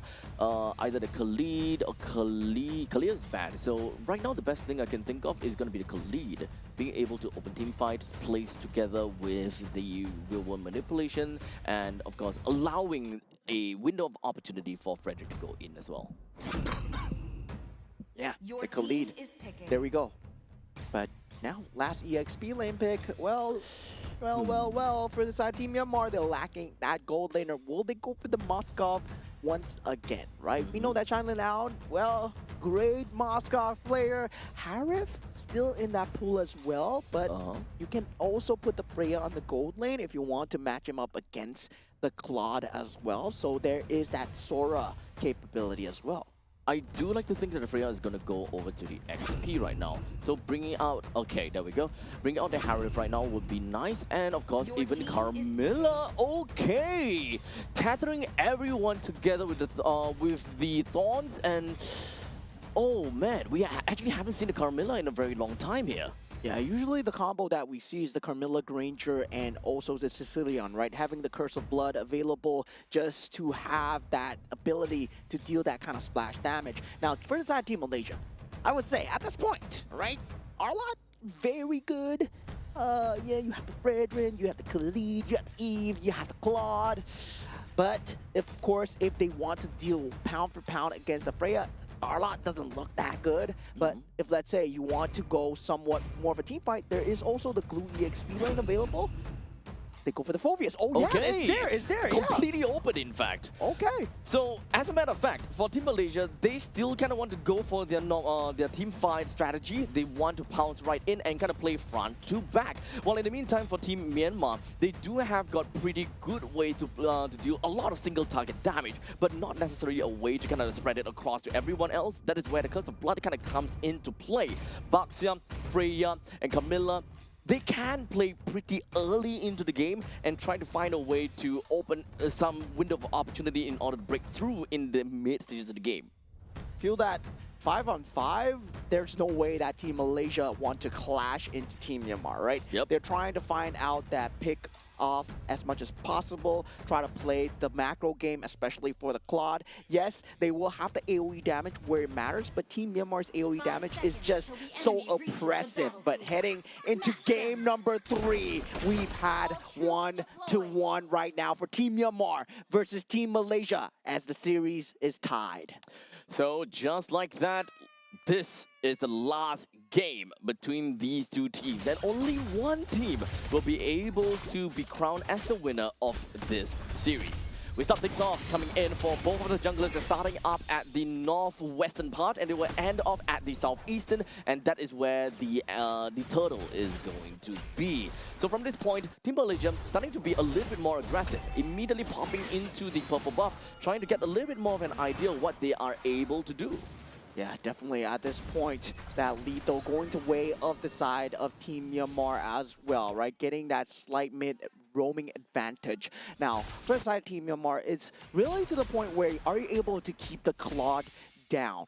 You want to take out the 5-on-5 fights, but at the same time, you're very reliant on that ultimate, especially the Curse of Blood coming in for the Camilla. You do have that stun available, but you need that level 4. As we move on right now, we can talk a little bit more about the side lanes, right? Shine versus Ilton, when it comes down to the Harif, he always do have got the presence of a lane bully to really do quite a lot of numbers over to the side of Claude. But in the meantime, down in the bottom, it is understandable that Freya is a lane bully too. So right now, Team Myanmar, they have very strong side lane control. How about the mid lane though? Having the Jusin and the Carmilla, generally they can be quite a bit of a harassers, and I think that is the main game plan that Team Myanmar is trying to do. Yeah, mid lane looking like a water for now, and now with that turtle spawning up really soon, we are trying to see whether Razif can get that level 4 in time for this turtle fight here. Having that Infernal Pursuit is going to go a huge way here as they go for the last EXP catapult. Both EXP laners hit that level 4, and it will start to collapse here right now. Shu Unity collapses as well. Real world manipulation is there. Nazan takes out Jothuya with the Appraisal's Wrath, but he goes down as well. They get a turtle, but they lose. The jungler team fight still goes on. Razif now has that Infernal Pursuit, has to flicker away though, does not want to jump into too far. The Jusin is still a problem, and Myomit dealing so much damage, being alive the entire time, pulling off a Delvin cosplay here. Look, that is just the doing Freya things, man. Right off the bat, 2 kills. Didn't even use Vengeance, by the way. He didn't even have to use the Vengeance, and he survived throughout that entire fight. And I, of course, need to commend Myomit on just that flicker. That flicker was just masterful, being able to return a favor back over to the side of Malaysia, making them think, hey, you know what? It's going to be very difficult for this Jusin to get back into the fight. But he turned things around. Just got to keep your eyes onto Myomit. He's constantly getting a very strong control on team fight and just allowing Tet-U to constantly just bring out all of these damage. Yeah, I mean, despite the fact that he was getting chased down, he flickered forward, right? Like, yeah, Infernal Pursuit, no problem.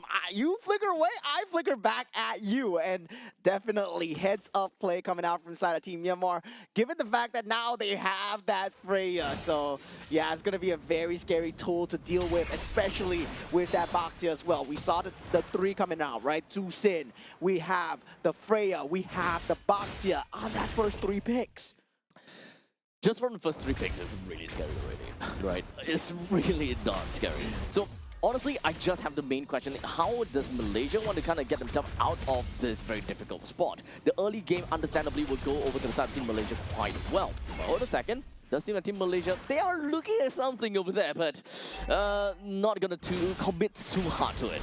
Yeah, they don't really have that great initiation capability. Even onto the Freya himself, he's gonna survive extremely long. Shu Unity crashes into Nazan. Will have that Appraisal's Wrath though. They have to watch out for that. But there's a lot of damage coming onto Razif at the moment. Appraisal's Wrath onto the box here, not enough. Now Myomit in the scene as well. Will have the flicker available, and Tet-U is able to just stand and deliver as he is able to deal so much damage. Those Infinite Pursuit did absolutely nothing, dude.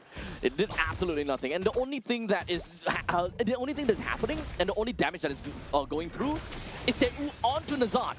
And in fact, the Frederick is just constantly being bullied. Yeah, Appraisal's Wrath not landing onto Freya. Key moment there as Shinlin out. Does take out the turtle. Still very handed advantage. We talked about this team fight going out for side Team Myanmar. It's extremely strong. Now the Curse of Blood coming through. That's a good connection. Team Myanmar, they want to take this, but Ilton takes out the box here so far. But Shinlin out with the Damon's Force. He is now around. Double kill is there as well. Amar will not be long for life as triple kill. And the mid lane turret are secured for Team Myanmar. So, Mr. Mosat, would you rather deal with a Freya? No. Not anymore. Not anymore. Not after I see this. Dude. 205. There's a reason why Freya is constantly being banned out. It doesn't seem like Tet-U is constantly getting a lot of these kills, but boy, oh boy, is he just literally just glazing on the opponents and dealing so much damage and not dying.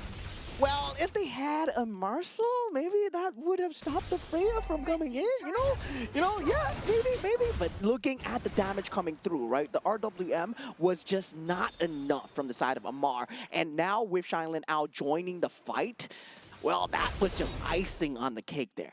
Oh man, 7 kills already to the side of Team Myanmar, and they're currently 3.7 thousand gold lead on top of Team Malaysia.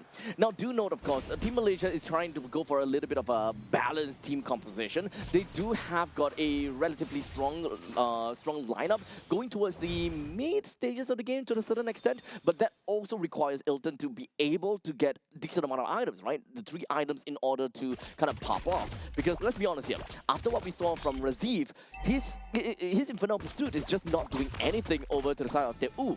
So we need the power of Claude to realistically be able to bring Teu down. Yeah, now the conceal play coming through. It's been spotted out from the side of Team Myanmar. Damon's Force is being used here as they re-aggress. Now, Yeomin is here on that scene, and with the Lantern pull up, the RWM is finally being popped, and the Curse of Blood in the back line, not exactly connecting onto multiple here, and Damon's Force is not there, but Yeomin and Tu Sui, they are dealing and sustaining so much. Team Malaysia are falling like dominoes here as 3 members just instantly go down to the sustained damage.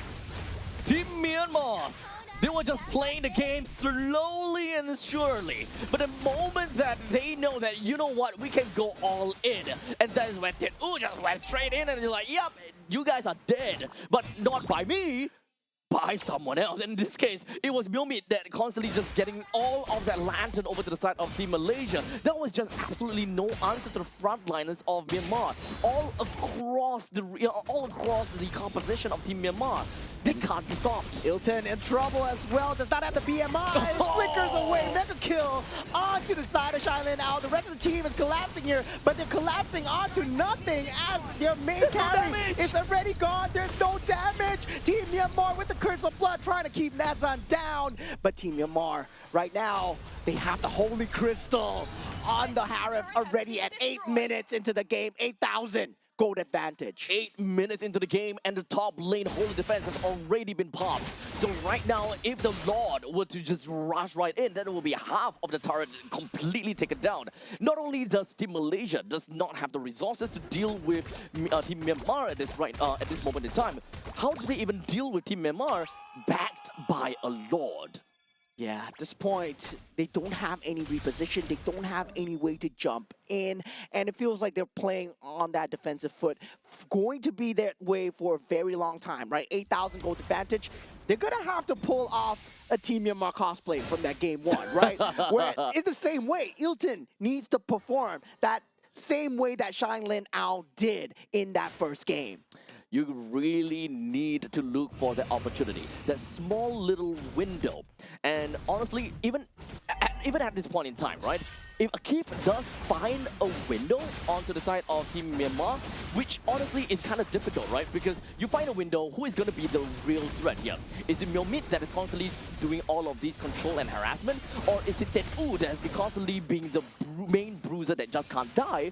Or is it just Shine that is the main aggressor and being able to free real estate all around the map? Damon's Force is there with the Curse of Blood. There's just so much AoE control, man. This Carmilla pick is going crazy. And now with that Freya just going in ham, Teu, he does not give a rat's ass about anyone at the moment. Oh, speaking of that, look at Ilton. No. He's way too far out, but at least the Cyclone's Eye is going to help him open up a little bit more. Ilton, you want to run? You want to run, buddy? Can you even run? Because 2 yards here, baby. And this time, I don't know. Is this even really a point in time where Ilton can run away? Well, no. Yeah, he needs Here's Johnny.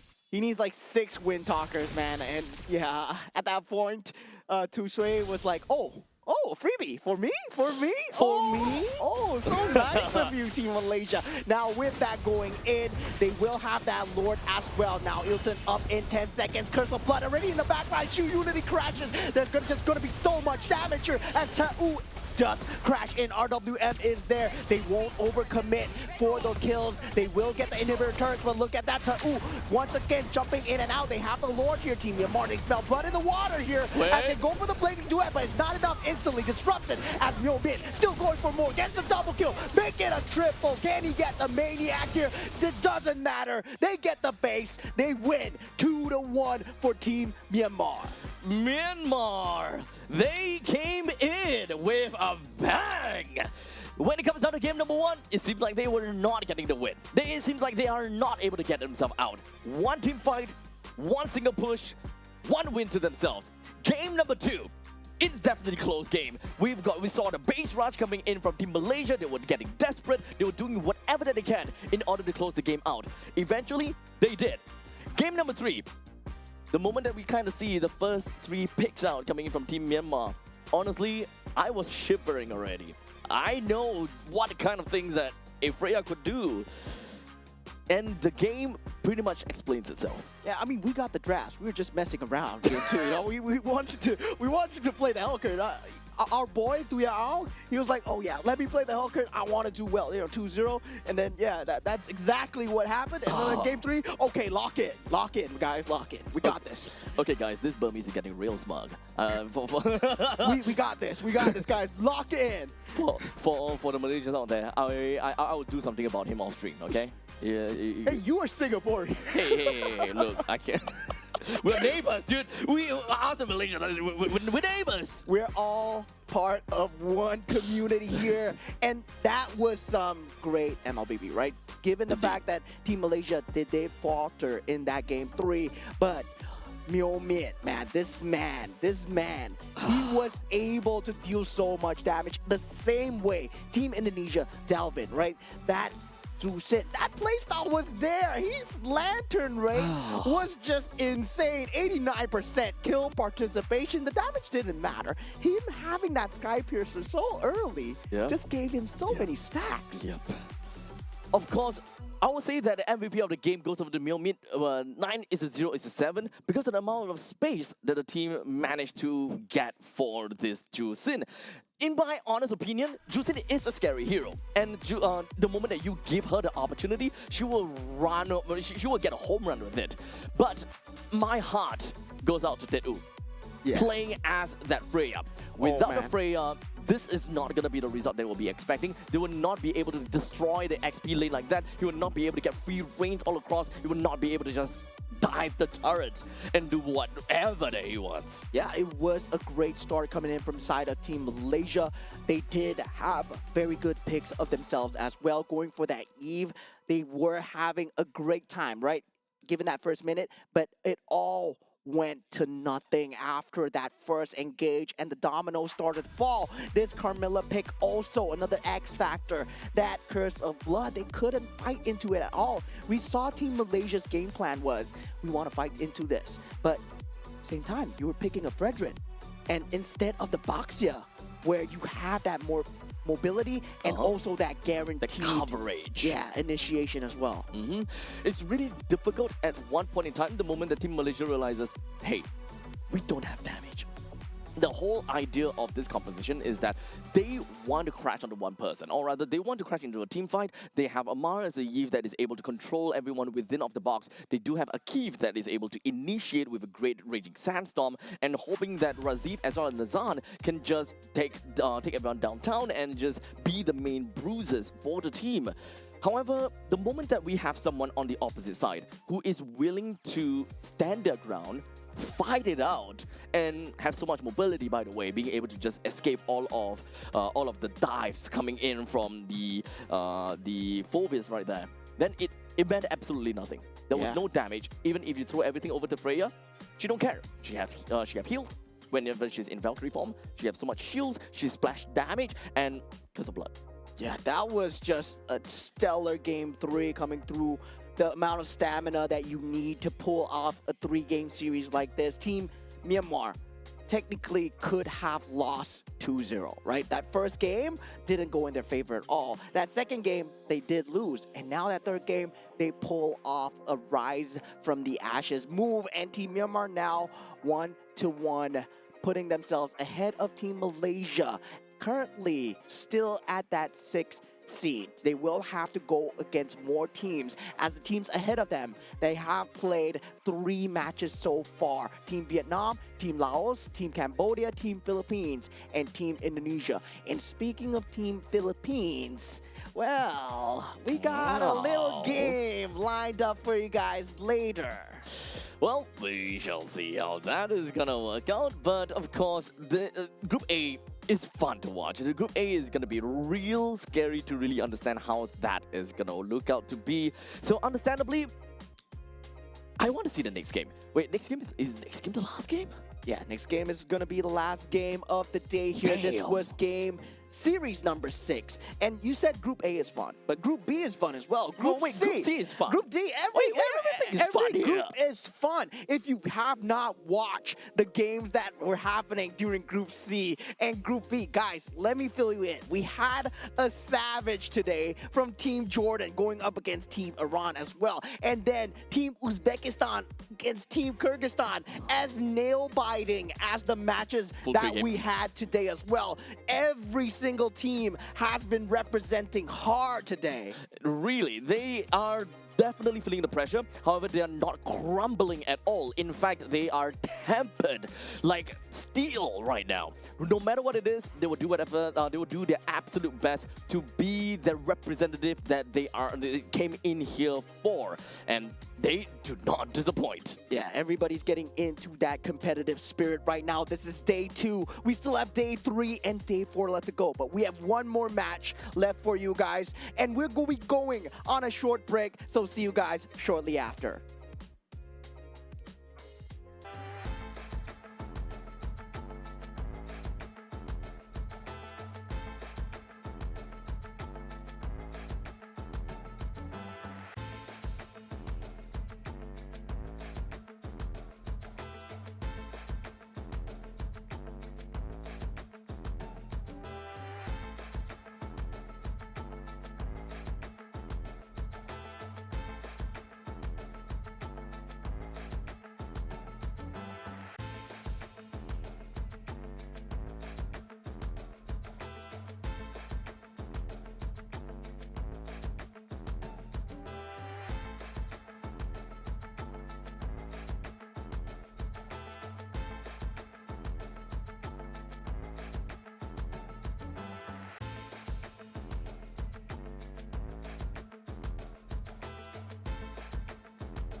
Allow me to release your eternal bloom!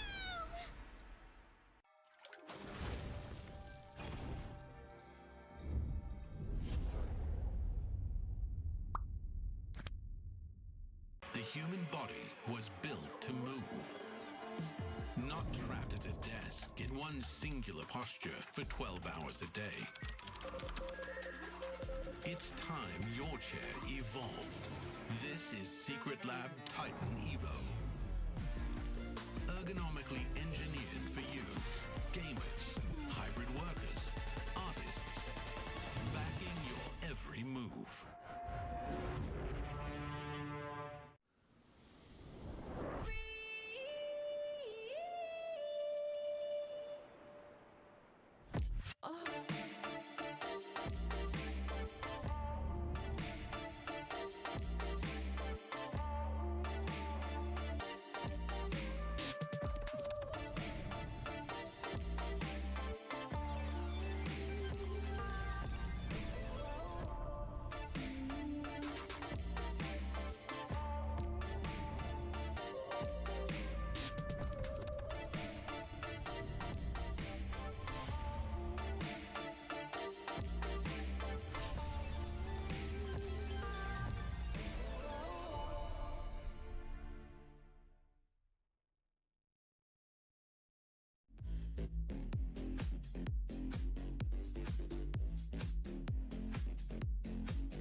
moment.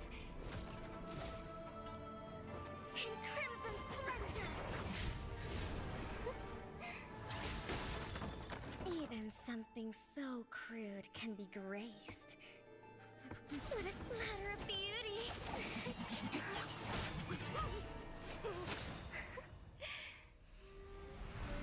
I'll get you out! You finally come to me, Hanabi-sama! This madness ends now! At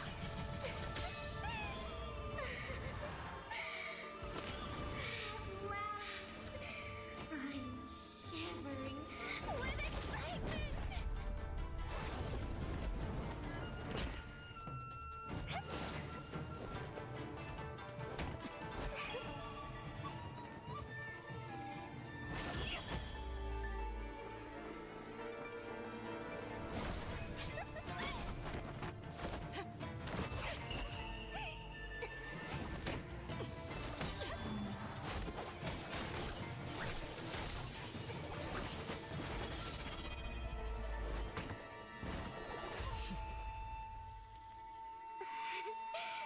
Such killing intent. Does this mean Hanabi-sama finally understands Kirara?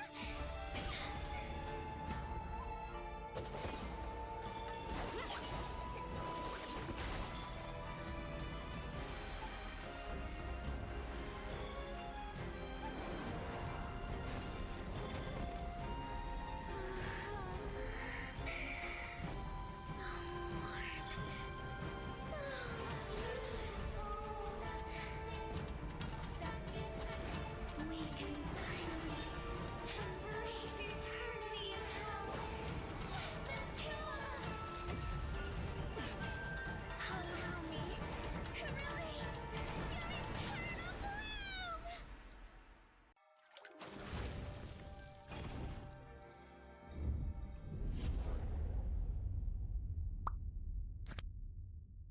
The human body was built to move. Not trapped at a desk in one singular posture for 12 hours a day. It's time your chair evolved. This is Secret Lab Titan Evo. Ergonomically engineered for you, gamers, hybrid workers, artists, backing your every move.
All right, ladies and gentlemen, welcome back to the final series of the day here for the 2026 Asian Games qualifiers for Mobile Legends Bang Bang. Now, we're coming into the final game, and this is going to be a star-studded match, as we have talked about before many times. Whenever we see Team Philippines, we know that this is going to be a great game. Yeah, I mean, Team Philippines, I would say they are the top tier. They are the top team after all here. Of course, Yeah, of course. They are so strong, but coming in is going to be a team that took out Team Myanmar 2-1 fashion. So it's Team Cambodia. So we did see Team Myanmar win over Team Malaysia, but Team Cambodia actually won against Team Myanmar. So yeah, you can look forward to the tenacity as well as they go up against that top seed in that Group A. Yep, at least for Team Philippines, they haven't exactly played too much matches that really showed off how strong they are as of yet. So at this point in time, Team Philippines, they've played a total of 2 matches, and well, to be fair, they are all 2-0s. Indonesia is at the top now because they got a total of 3 games played. Yeah, and Team Philippines, once again, the boys in blue coming in. From the side of the goal lane, we are going to have Viana, also known as Teddy QT De La Cruz on the roam, also known as JP Pabico in that mid lane, aka Sanji and Nepomuceno on that jungle, also known as Mr. Carl, and Vinuya on the EXP lane, also known as Sanford. Now, Team Philippines, they are undoubtedly one of Singapore's favorites as well. You know, we have a lot of fans for Team Philippines, and of course, when it comes down to the team overall as organizations as well, they are just amazing. I think they're so good. I think this Team Philippines team is so good. I think organizations should scout them and make them play together because they're so good together. You know? Yeah, I agree. To the very extent that they don't play together all the time is blasphemy. Yeah. Yeah. /S, by the way, in case we get shot by people. Okay. Now we're coming in with the side of Team Cambodia. We're gonna have Kyo Pavin, T.Y. Odom, and also Chamakara on that mid lane, Chandavan on that jungle, and Mekong on that EXP lane. I see some familiar names here. In fact, familiar faces. So at this point in time, when it comes down for Team Cambodia, they are primarily made up of members from Vigor Apex, which have already completed their game in MPL Cambodia. So one of the 2 teams that will make it all the way to the upcoming, or rather have managed to make their way over to the M series and all that kind of jazz. Now, understandably, for some of you guys probably have recognized the name D7 and Ra, for example. At least for me, I kind of remember them very well, right? Odom is D7, and of course Chamakara being Ra. Mekong is named by Shadow, and of course Chandavan is Detective, and he's the only one out of the 5-man that is not from Vigor Apex. In fact, he is from CFU Gaming. CFU, very familiar name indeed. Well, they're known for being wild in terms of the plays, right? And the wild cards as well, they were extremely volatile when it comes to playstyle. Now going up against somewhat of a stable playstyle, right? The most stable of all, I would say, in the entirety of Mobile Legends Bang Bang, Team Philippines, where they're known for their stable playstyle, able to explode when it needed, but definitely how will they fare? Because we might be having a bloodbath here of explosions. In fact, it is actually a little bit hard to really understand if whether Team Cambodia is gonna have a great time or not. But understandably, whenever we kind of look at Team Philippines, we automatically assume that they are the top dogs and they can't be bled by all the other teams, for example, unless you're constantly being in contention with Team Philippines, like whenever we are looking at international series, like against Team Indonesia, very tight back and forth. So this is the stage where we want to see people of other nations, other regions, to be able to kind of put a dent in the armors of Team Philippines and even to a certain extent Team Indonesia. Yeah, I would say, like, to the average eye, to people that have not watched MLBB before, well, if you compare Team Philippines to any other team, any other region, right? It feels like it's the Holy Land because it has birthed so many champions. And in terms of competitiveness itself, it feels like a very scary region to come out from. So Team Philippines coming to represent here.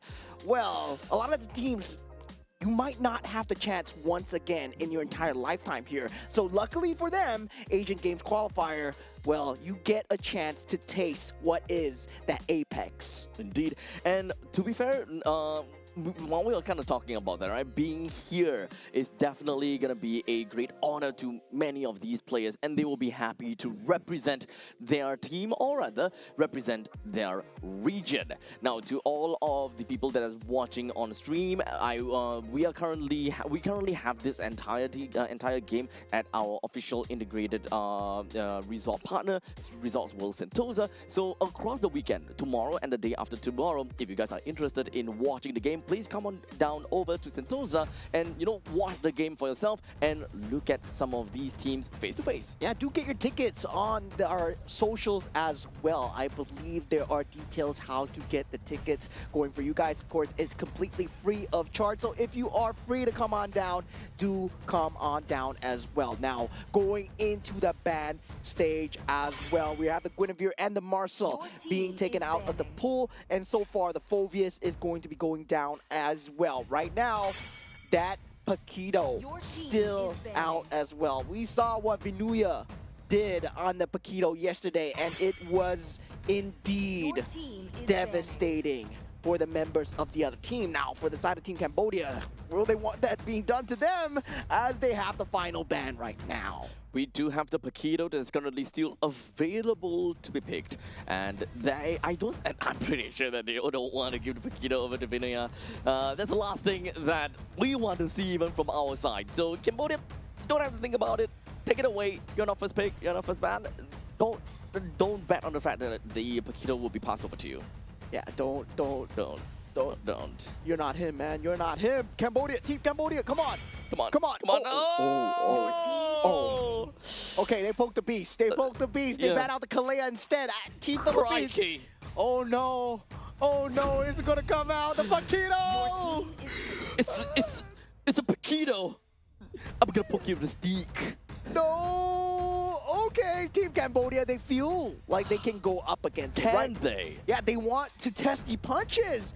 I mean, Paquito, he's wearing punching gloves, right? Maybe it's not that hard. Maybe it's soft. Maybe. Yeah, now for Team Cambodia, right? You can open up with Dusin there. You can open up with Claude as well. Definitely, you have to look to take the Claude away right now. That Boxia. Okay. And, they do here. They have a game plan. They have a game plan. So having a Boxia and the side of Claude is definitely great, especially since we're talking about a lot of rotations that these two are able to do. They can play around the map quite a lot. Boxia will cover the grounds in order to allow Claude to just make his way around the map and, you know, really farm up at accelerated pace. In the meantime, Team Philippines, they are really happy with what they've gotten.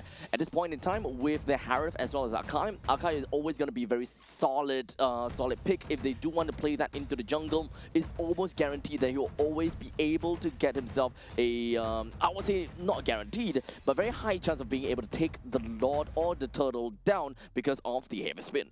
Yeah, generally we do see it as a tool being used against the Boxer as well, where the shield unity does come in and the heavy spin is there to force out the disengage or also pin it onto the wall for that counter engage as well. Now for Team Cambodia here, they need to think about either the mid laner or the roam, and they do pick up the Atlas, so they will have that Fatal Links capability. Now going into the best of both worlds here is going to be the side of Team Cambodia, right? That team fight is going to be there with the Fatal Links and Boxia, but Claude is not going to provide that early game damage.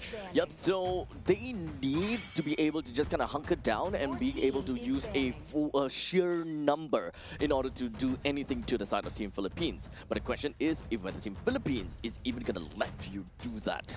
Well, we'll see how that goes. Yeah, I'm surprised they didn't go for the Dusin themselves, right? And that would have been a great opener. Dusin, Claude, Boxia against the Paquito. Yes, now you have enough stopping power, especially as a unit itself, right? And also in the macro sense, where you have that capability. Now the Dusin finally banned out, Glue as well. There's a Cho still available. Kalea already has been banned out. Meanwhile, from the side of Team Philippines, it's about limiting that side of that mid role as well. But at the same time, they haven't picked the mid role for themselves. Yep. So at this point, both sides actually needs to pick up a mid role for themselves. Unfortunately, the Juicin is going to be out of the question, and even Arlott will be taken away now. So quite a lot of these XP and Romans are currently are really out of the equation, and now we push that ball over to the side of Cambodia. What exactly are they supposed to look out for? They're lacking of a mid laner and they're lacking of an XP laner. As of now, Atlas and Baxia, they're all super tanky. They will probably want to look for something a lot more on the hybrid sense for the XP laner in order to, you know, deal good enough damage. Without Glue, I would say that having a Lapu on your team would generally be really great since it's currently taken away. It's either going to be Lapu, I don't think it will be, Lapu, Yuzhong. They are generally going to be good answers. Yeah, they do snap up the E for themselves, but now from the side of Team Philippines, thinking of what they want to go for the mid, they have the Gord available with the Akai heavy spin as well, and now with the Matilda as well. Matilda Paquito, right? Oh my God, this is such a classic coming out from the side of Team Philippines. Such an early game comp from the side of Team Philippines. They are looking to be really aggressive with the Matilda and the Akai, and you kind of mix it up together with God. At this point in time, it's definitely a little bit difficult for God plus Matilda to be able to clear the wave really fast, but this is also just kind of, we're just gonna have to see what exactly Team Philippines have got in store for them, and how do they rotate well enough to kind of cover the grounds for the lack of mid lane clear. Yeah, and we've seen this before from yesterday as well. Just all firepower, not having much of the frontliner. Akai will be there, yes, but heavy spin is mostly used as a disengage and engage tool. Now, for the last pick coming out from side of Team Cambodia, it will be that Yuzhong as well, right? Trying to match up against that Gord as much as possible. I would say Team Cambodia, right now, you have a good draft, but you let the Paquito through. I think that is the main problem here. You lack the Paquito through. This enables Team Philippines to play a very aggressive early game comp. And honestly, we have seen how that worked out. So hopefully for Team Cambodia, they're able to last all the way to the later stages of the game, allowing the Yuzhong possibly, either the Yuzhong or the Baxia to be able to take the reins of the early game. But normally, during the laning phase, I think the Cambodia's lineup, they can do it. I think that they can do it. However, the moment that we kind of move past to 6 minutes into the game, that is where Team Philippines understandably will be a lot more annoying, and they will have a lot more firepower and escape mechanism. And here we go, game one of Team Philippines. And for the first time ever on the stage, Team Cambodia as well. How will they fare against the top seed of Group A so far? Well, both of the junglers, they're going to be starting up at the northwestern part of the map and eventually make their way down to the bottom east. Southeast, which is going to be the XP lane. So with that all said and done, that means that we generally going to be looking at the we're definitely going to be looking at the Akai that will be a little bit slower to reach the Little Wanderer. Well, Team Cambodia, they definitely can clear wave a lot faster though. Yeah, they do have that rotational speed coming through, and with that orange buff being that first target of choice here now, Nepomuceno will be in that scene here, but using that guy to get out and get it with that retribution as well. Clean, decisive win coming out from side Team Philippines, and these kind of small wins, they add up here. But Vinuya going head-to-head against Mengkong here, and he will have the ability to have that shot residue, but this becomes a huge skill matchup here. EXP lane is massively skill-based matchup, so we'll see how that is eventually going to work out for Team Cambodia, because this is a Paquito after all. A Paquito does have a lot of mobility that is able to escape from your Dragon's Tail, so you don't really have a lot of utilities that is able to ensure your Dragon Tail connects, and in the meantime, there is also those jabs that gives him shield, which makes things not as painful for him. Yeah, Team Philippines right now still controlling the pace of the game towards that bottom of that side of the map where the turtle is going to spawn. You can see the early rotations coming through from the side of De La Cruz, trying to force out the rotations from that mid laner as well. Now that mid lane clear will eventually come through, and the turtle has spawned up. Heavy spin now available for Nepomuceno. Here, shield unity already popped. Not exactly at level 5 as of yet, but at least between him as well as the Baxia, there's not a lot of difference in terms of XP. But here we go, Petriform has been popped so far. Petrify will be available for this fight, but heavy spin with that Mystic Gush. De La Cruz will get that turtle for now. Now Team Philippines, they does come true. But Esports in the backline, first blood being picked up from the side of the Kai, and Team Philippines, they will take the first victory. Fast rotations coming from Viana, immediately making his way down to the bottom lane and being able to get a pretty good assistance. Although no assist, no kill, but look at that, just how aggressive they can be with De La Cruz just being in the forefront. Yeah, that damage coming through, that damage buff from the Matilda, if you are winning, right? Currently at this stage of the game, Matilda is going to deal insane amounts of damage. You saw it coming out from the side of that circling eagle, combined together with Nepomuceno. And now for the side of Team Philippines, well, masterful.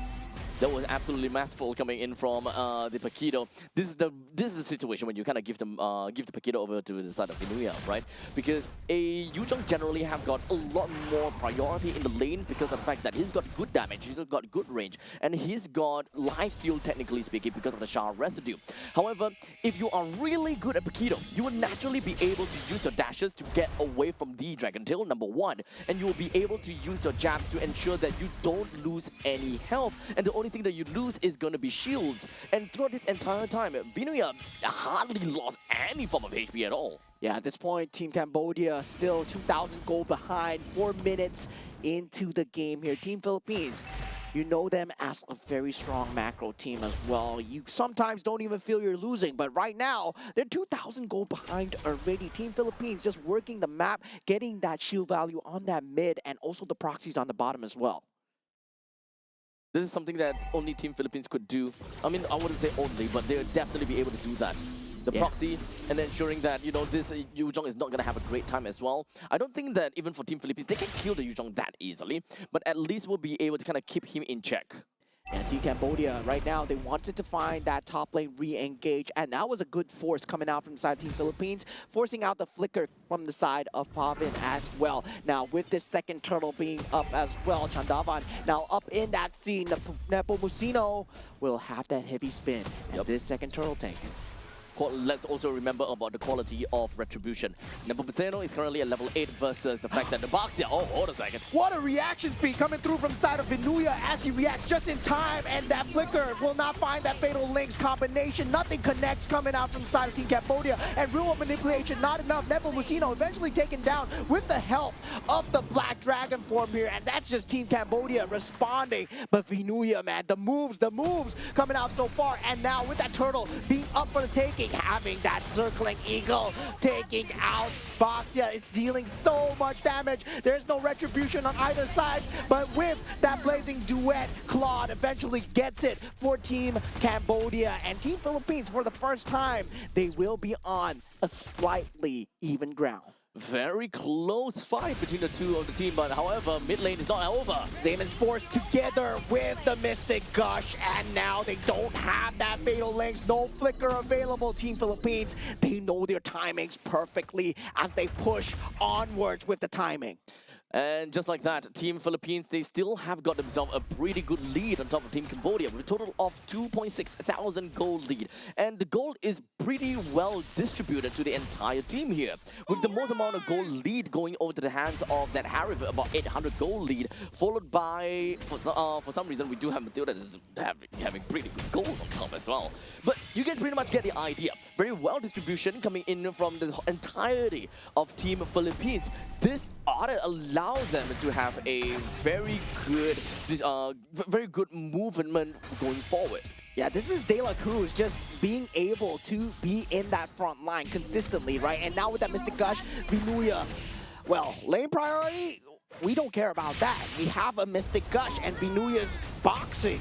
And now with that, Chandavan, he is in a slightly bit of trouble. This turret is going to go down. He will have the Shield Unity to get out. There is no Mystic Gush, but the stun control coming through from the side of Team Philippines and keeping him there. Team Philippines are doing such a great job on the EXP lane. They do fall in that mid lane as well, but this is the segmented team fight that comes through. Now, Esports is there. They're not letting up the pressure. Viana not able to find a single pressure as now he is able to get out, but that's just a bit bit more breathing space for Team Philippines. They're not gonna let them breathe at all. Mystic Gush is still there, and they just want the turret. They just want the turret. All the way down to the bottom lane, it was just sheer confidence coming in from Chandavan, hoping that he will be able to do a little bit of something down to the bottom lane. However, the turret still went down. He was not able to clear it fast enough.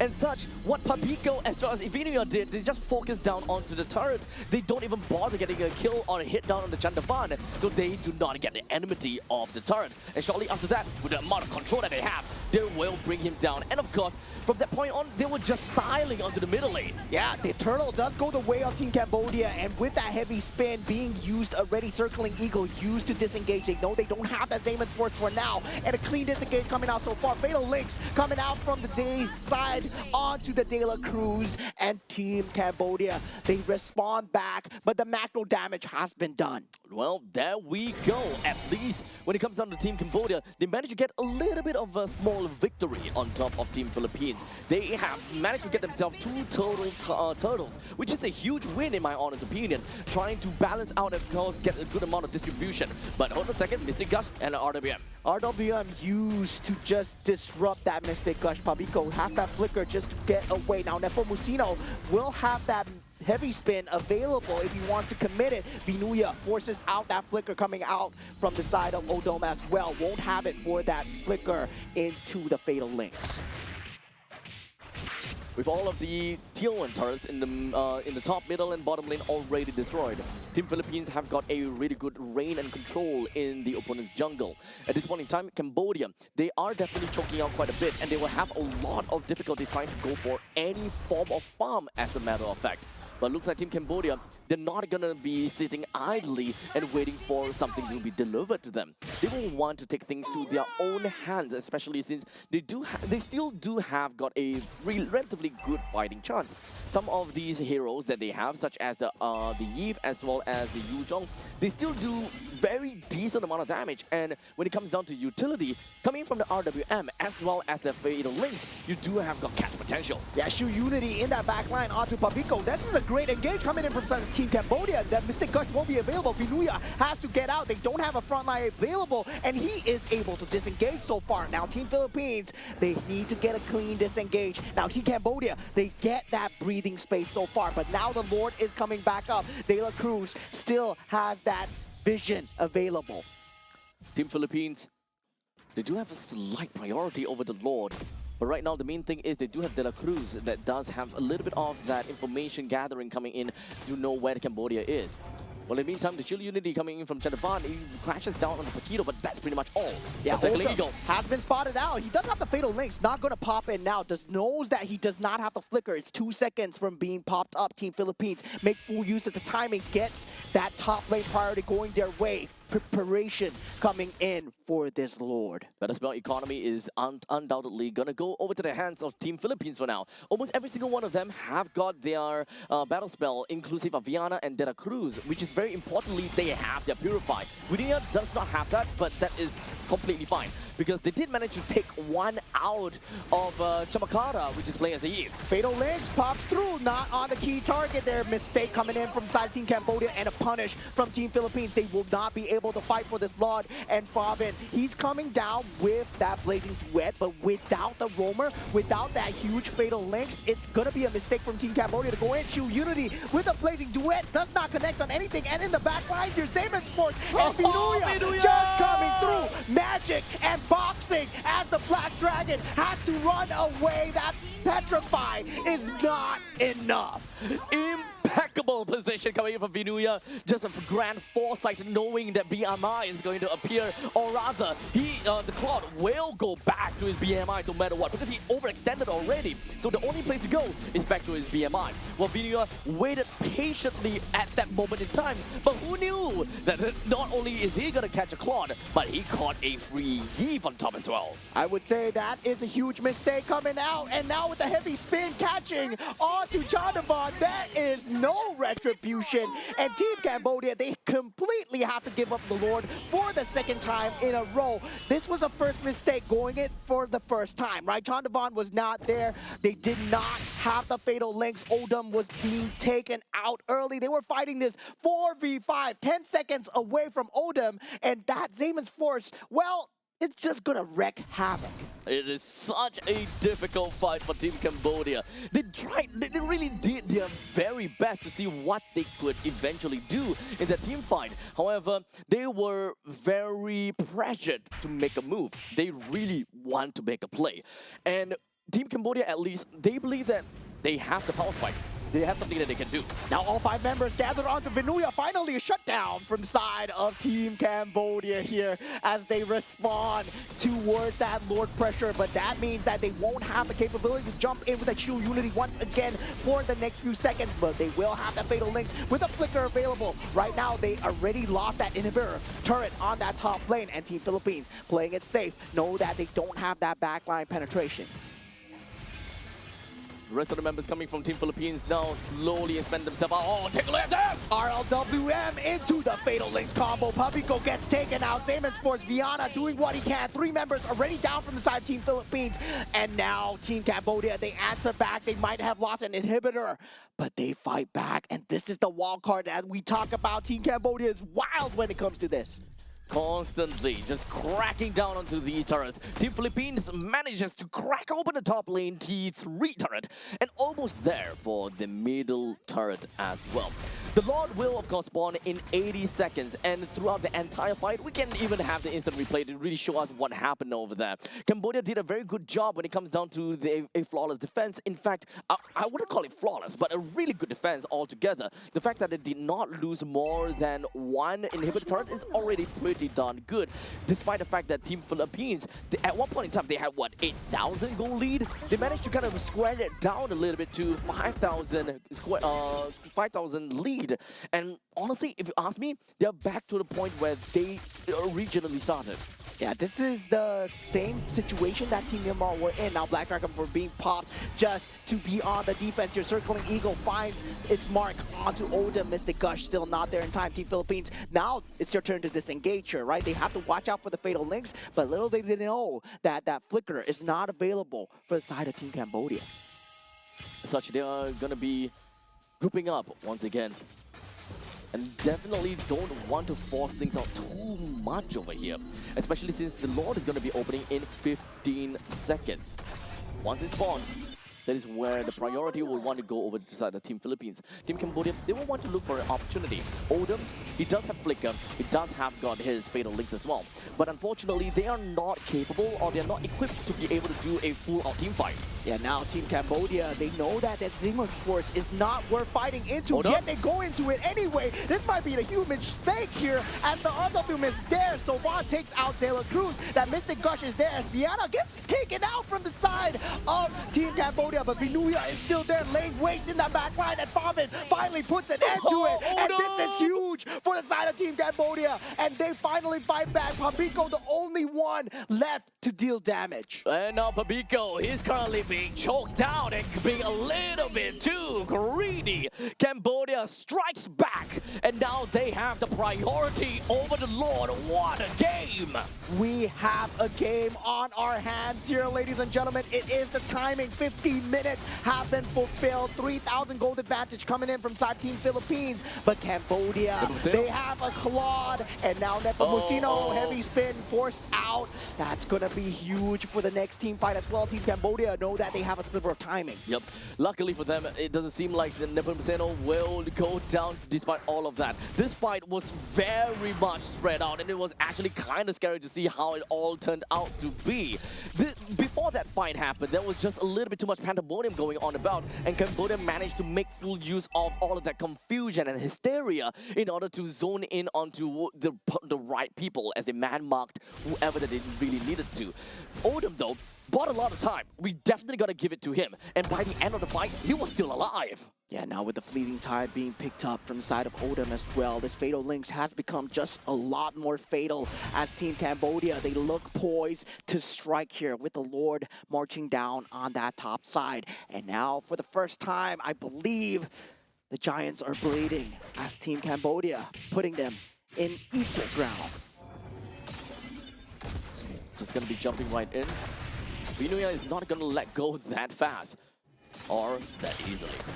The top lane does have a Lord that will be marching in, while Team Cambodia, they are going to be looking for an opportunity to eventually jump in. Right now, Vinuya. Yeah, he does have that Petrify and is able to keep Vinuya there. Flicker is there as well, but the rest of the team is coming in. And Vinuya in a lot of trouble. Immortality has been used. He's not going to be able to get this one out here. Wait.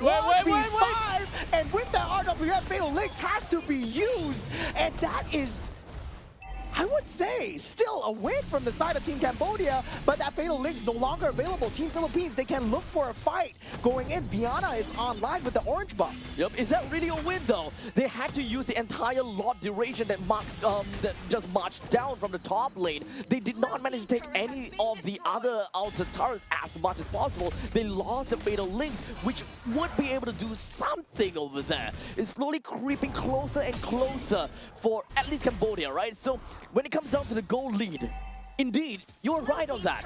Cambodia is catching up.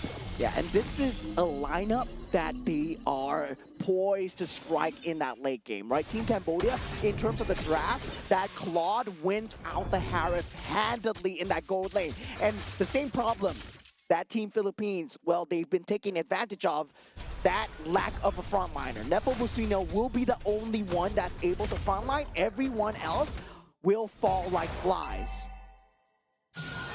The game is now dead even. However, Team Philippines, they refuse to back down. And now with that Damon Sports being popped up as well, Viana going into safety. RWF catching him out here, and Mekong actually takes out the magic damage here. And now Team Philippines, they scramble for their lives here as Team Cambodia. They're doing it. Probably go takes out Odem at this point. Sharp Residue not enough onto De La Cruz. He's taking him on a walk here. And Team Cambodia, they don't have the shield unity to crash back in. They're unable to get any form of macro damage. Team Philippines might have bought themselves enough time to fight for this Lord. But however, do know that it was a roam for a gold lane. I'm not too sure if whether Team Philippines can even try to contest this without Viana, which is playing as the Harith right now. Team Cambodia, they're taking their own sweet time though. I'm not too sure if whether they actually do have the opportunity or rather they have that window to do that. In the meantime, sneaky beaky like, but it doesn't seem like the Tuner Unity managed to do too much. Vinuya all the way down to the bottom lane manages to clear a path in. Forces out the recall coming in from the side of Team Cambodia. Now two lanes are exposed with that mid lane at a sliver of HP. Man, the cuts are adding up for the side of Team Cambodia so far. The team fight might not be going their way, but the macro stays true for Team Philippines. That move from Vinuya single-handedly allowed Team Philippines to have a way higher chance to secure this evolved Lord. With a Mega Creep that eventually marches down from the bottom lane, this pretty much allows Team Philippines to play things a little bit slowly by around the Lord's Pit. This way, whenever there will be a slow push down to the bottom lane, Team Cambodia cannot go too far in because Vinuya could just push it any time. Yeah, this is going to be a case where they need to think about the base. Circling Eagle is there. Vinuya slowly inching towards the Team Cambodia's base, and now he will call off the assault, but definitely bringing the members back. See it now. Favin, he's over there with the BMI placed up, but Vinuya, he continues to stand his ground. But unfortunately, it does seem like the creep waves did appear, and that is going to halt that push down to the bottom lane, but the rest still stays the same. There is still going to be a lane priority coming in from the top and the bottom lane, and Team Cambodia, they always need to keep a valiant eye down on the bottom, if whether there's going to be a slow push oncoming, and eventually that push will always go towards the victory of Team Philippines. Yeah, Nepo Mucino able to sniff out the members of Team Cambodia, but Vinuya goes for the back door. The turret is now down. Vinuya is in no man's land, but now Team Cambodia trying to take out the Lord. Favin is already there. Nepo Mucino gets the Lord on the other side. Team Philippines, they get the Lord. They get the mid turret. They force out the Winter's Crown. And Favin, he is extremely low. Flicker is being forced forward. They get out Vinuya for now. Team Cambodia, if they can win this team fight, they keep themselves in the game. Circling Eagle just to disengage here as Team Cambodia, they want more. Nepo Mucino still has that capability to respond, and now Team Philippines, they respond with Viana, a shutdown, double kill, and the Lord marching down the mid lane. All of this immortalities are constantly being popped. Great thing that we do have Fabi that managed to outplay against Vinuya. However, we are already looking at 4v3. This is an impossible push for Kempo to defend. Yes, there is nothing they can do here, especially with the heavy spin coming out from the side of Nepomuceno. Team Philippines are going at the crystal and they take it down. A 1-0 lead, but what a fight from Team Cambodia. That was way too close for comfort for Team Philippines. But this also gladly shows to all of the people in Cambodia that their team, their representative is out here and they mean business.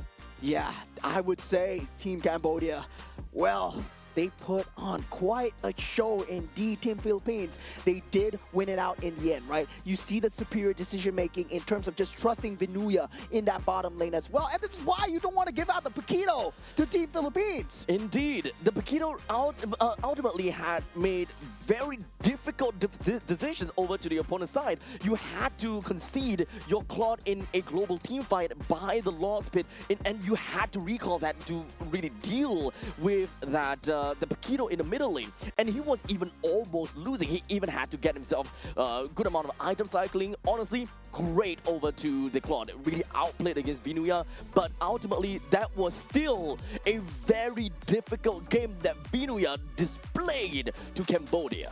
Great decision making in terms of he didn't win the game by ending the enemies. He won the game by forcing the errors, right? He forced out so many errors from the side of Team Cambodia. They consistently had to keep him at the back of the heads. At one point, Vinuya, he was just soaking up 3 creep waves. And this man, Vinuya, Sanford, whatever you might want to call him, this Paquito, still 100% win rate here. And teams are still giving it to him. This is a very difficult part where Team Cambodia, I think that they're constantly questioning themselves if whether they can take a fight or whether they need to focus onto the Lord. Do they go back? And if they were to go back, who needs to go back, right?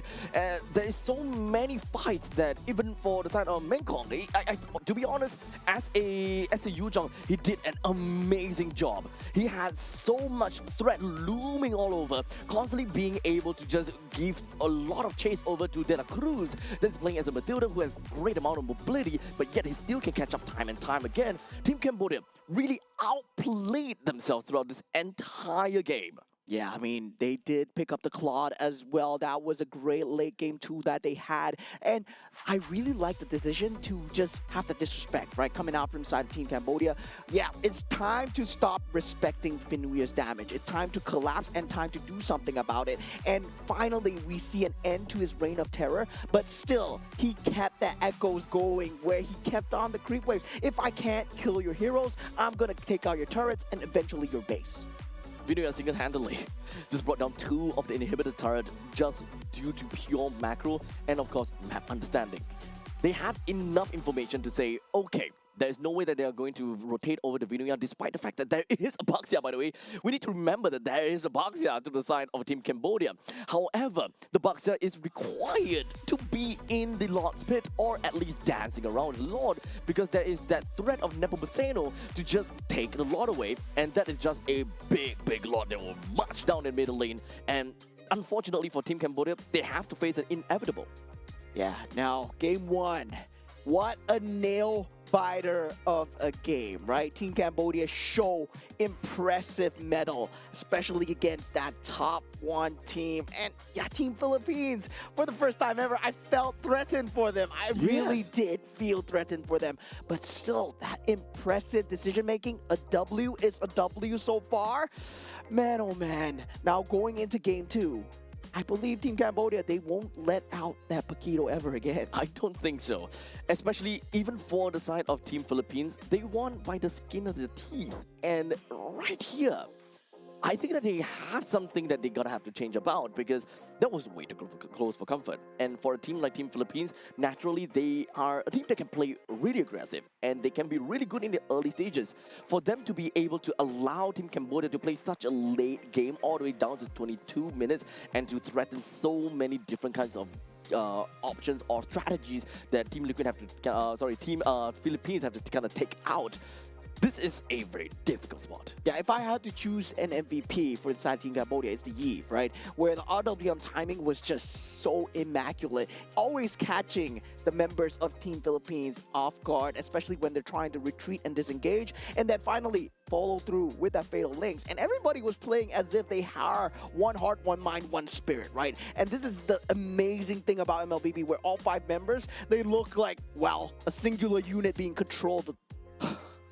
To be honest, that game will not be forgotten by any one of us here. And this is just game number 2. The pressure is mounting up, and of course, the pressure cooker right now is just so much pressure. However, this is game number 1. We're moving on to game number 2. Team Philippines, they managed to just... They did not have a great time here. But game number 2, I'm pretty sure that they will want to do something about this, and they will want to end the game faster. They want to do things a lot more convincingly, because they don't want to concede any of these past mistakes in order for Team Cambodia to capitalize on. Yeah, definitely. I would say it was going to be a statement piece coming out from the side of Team Cambodia. But at the same time, well, Team Philippines, they keep their 100% win streak, right? Results are results, and definitely when it comes down to doing business, to getting the objectives done, to winning the game that is MLBB, Team Philippines have proved it once again. And yeah, this is what happens when you give out the Paquito. And once again, I'm very happy to see the Matilda and Viana as well, especially on the Harif. He was able to deal out so much damage in that 4v4 situation towards the end. Yep. Now, if you guys kind of take a look into the entirety of Team Philippines lineup, you also need to really remember that this lineup coming in from Team Philippines, they are ultimately a draft that can do very well in the early stages of the game. Not particularly amazing in the late stages. They can still play a very good game. However, it requires them to be really macro intensive, which is exactly what we saw coming in from Team Philippines. They did whatever that they could to make full use of this lineup. And for Team Cambodia, they did whatever that they could with this lineup, and they are the one that actually do have a slight bit of an advantage coming into the late stages with that Claude in tow. It could end up really badly for Team Philippines the moment that Claude were to win against Vinuya in the middle lane, and the fact that Team Philippines, they lost Vinuya, and Team Cambodia, they could actually just play it a little bit safer. At one point in time for Team Cambodia, they wanted to run it down over to the side of Team Philippines, and I think that that is the smallest and the biggest mistake at the same time, where they were stoked to make a play. They really wanted to make something to work out. They ran all the way down to the side of Team Philippines. They tried to make a play only to find themselves in such a difficult spot where they were unable to disarm Team Philippines. By the time that they wanted to back off, they were slowly losing in health, and they were unable to get themselves out of the death grip of Team Philippines. Yeah, I would say just that small little decision makings really influenced the state of the game there, right? And for all the team members involved here, I would say, wow, that stamina needed, especially as a pro player, not an easy thing at all, right? Given the fact, if you were in a similar situation, I believe any lesser player would have crumbled under that pressure. And right now, Team Cambodia are showing that they can withstand that pressure. Now, when we take a look at Group A, we always think about who's going to be that top 5. And right now, Team Cambodia, I think that they deserve a spot in there. yeah, they really look like they deserve a spot here. I'm now curious to see how Team Cambodia are going to do up against Team Indonesia as well. But that's looking forward. That's looking to day 3. We're gonna chill. That's looking day 4. Now we still have game number 2, and that was cutting it close for Team Philippines, Too right? close. Way too close. What if we have a game 3 here? Oh my goodness gracious. I don't think my heart can take it, to be fairly honest with you. And yeah, expanding rivers. And now for the side of Team Cambodia, they will be on that first pick. Now, themselves, they can force out the Paquito. We saw Meng Kong on that Yuzong as well. His decision-making skills are good. He knows how to play the map macro, and you don't want to give that over. That Paquito right now is just extremely very strong. And also, that Marcel has been banned out in the first game as well. Now, we did see the Freya being a problem in the previous series. Whether or not that will be a problem now, we're not too sure. Looks like the draft is going a little bit slower. Both teams are taking their sweet time to really examine what has happened and of course analyze a little bit more into this game, because especially for Team Cambodia, they are on match point. They need to be really careful with how they draft. They do not want to give this game away to Team Philippines. Yeah, right now, so definitely at the side of Team Philippines, they will be looking towards that second stage of the ban. Kalea has been picked out, and now Your also the team ban is coming banning. through from the side of Team Philippines. It will be the Fredrin as well, right? Fredrin really, in terms of having that insane team fight capability, having that taunt available along with the Appraisal's Wrath turn, something that we've yet to see so far for the side of this game. Paquito, Fanny, Freya. These three heroes are yet to be thrown away into the banning pool as of yet. Let's not forget about Marcel. There's a lot of heroes that we need to talk about. Harif, you know, Claude, all of that jazz. But some of these, or if not most of these, are going to be leaked out. Paquito is finally team taken is away. banned. Cambodia, they do not want to deal with that.